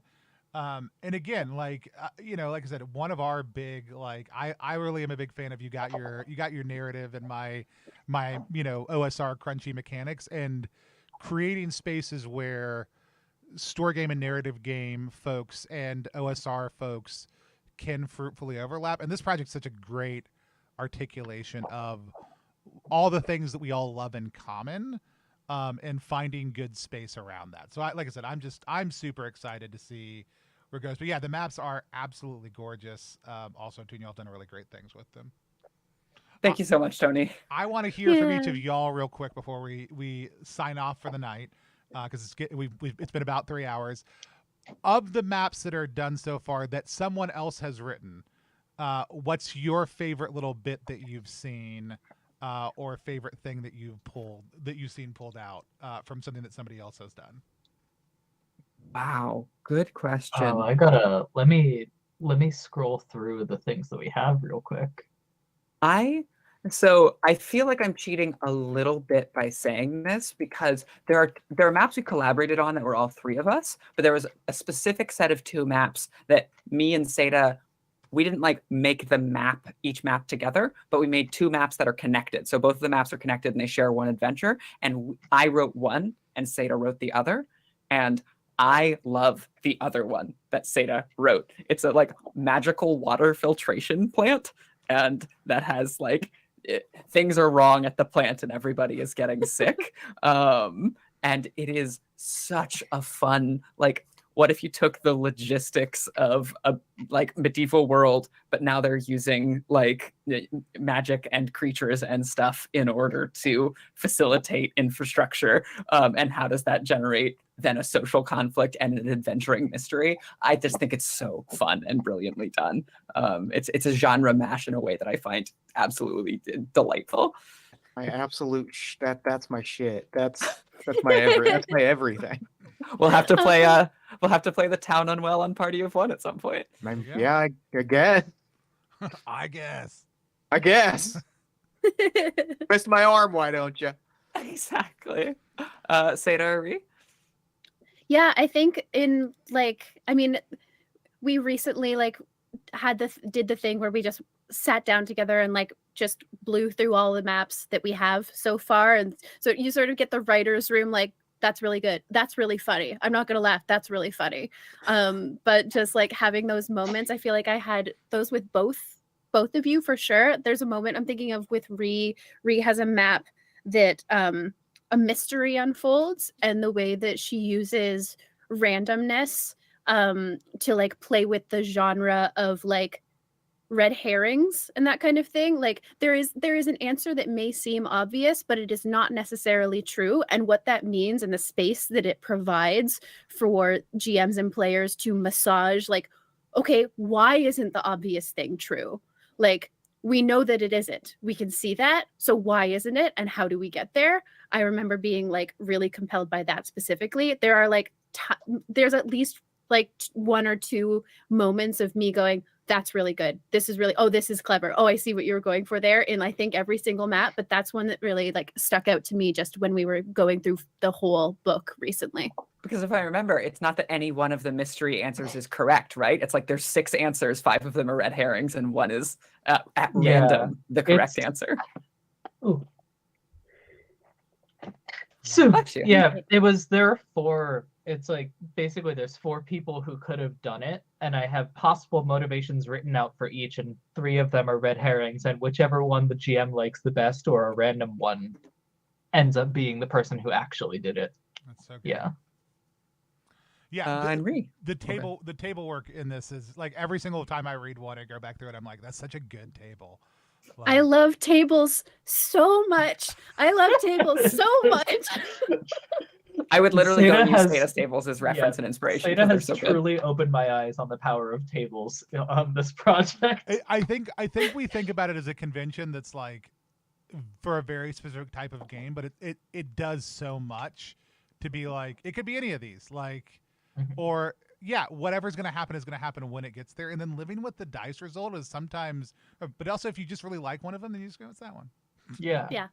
And like it really opens up the page to be able to like it be this broader field of possibility instead of feeling like you're locked into kind of this narrative thing that's involved when you're just listing point after point. Yeah. Reed, did you have a favorite one? Oh, let's see.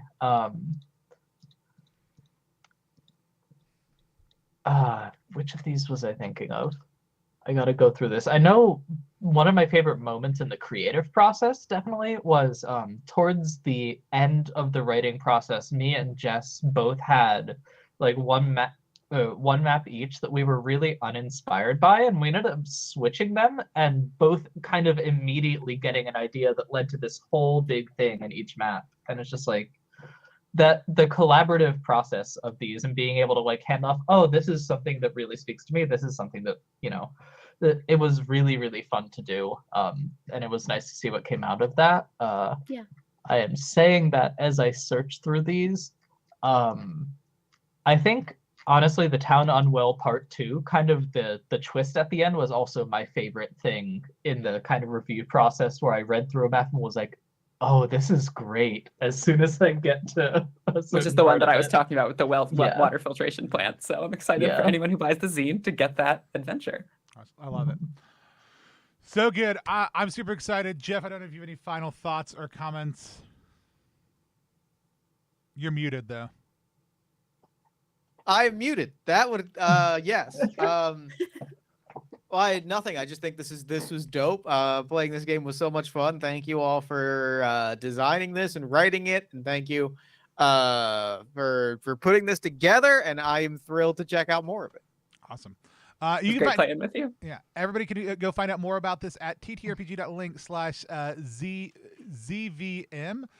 For Xenomap versus Mini Adventure. It's on Crowdfunder, and just as a note, like, we really love the work that Crowdfunder is doing. We think Crowdfunder, Jeff and I really, like, some of our conversations on stream really is what helped bring a broader awareness to itch funding. I think itch funding still has a place, but I actually think if you're looking to do a small crowdfunding project, that Crowdfunder is actually a better platform to be doing that on. So if you've been looking at itch funding, doing itch funding, thinking about it, I'd really encourage you to look at what Crowdfunder is doing for a number of reasons, but especially if you're in the global south or a place that itch taxes or takes out 30 to 40% of the proceeds for your region. Crowdfunder doesn't do that and will actually give you better access and better tools for that. So if you are a global creator who's looking for better accessibility in crowdfunding, please check out Crowdfunder. Also, if people are trying to divest themselves from centralized crowdfunding platforms like Kickstarter and doing things that are more sustainable long-term for creators, I think Crowdfunder is a great place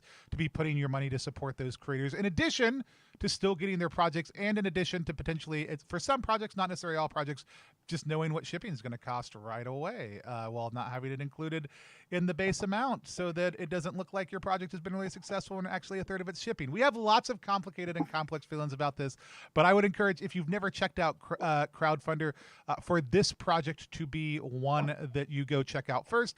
For full transparency, Crowdfunder is giving me money to say some things about some projects later on this month, but they did not give me any money to say that thing that I just said.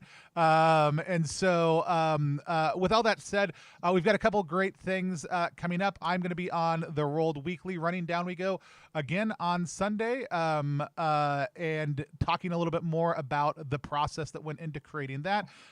We were trying to have it set tonight, but some of the art isn't quite ready. Pre-sales for Down We Go, if you'd missed the crowdfunding project, are going up live tomorrow. We'll make sure that's available across all social media platforms and be pushing that out over the next couple of weeks. We have plenty of hardbacks, softbacks, and we have a new damaged edition that showed up at our warehouse. Also, too, the damaged edition is 1,000 copies that just got real messed up in shipping. However, a lot of people really like the super distressed cover. This is actually not very bad comparatively, but all these scrapes and stuff shouldn't be there. It should be nice and pristine, like this one. This was one of the good ones that showed up, but still was torn in the back. The insides are completely fine and totally playable. The outsides just worn up a whole lot. It's $5 cheaper than any other version.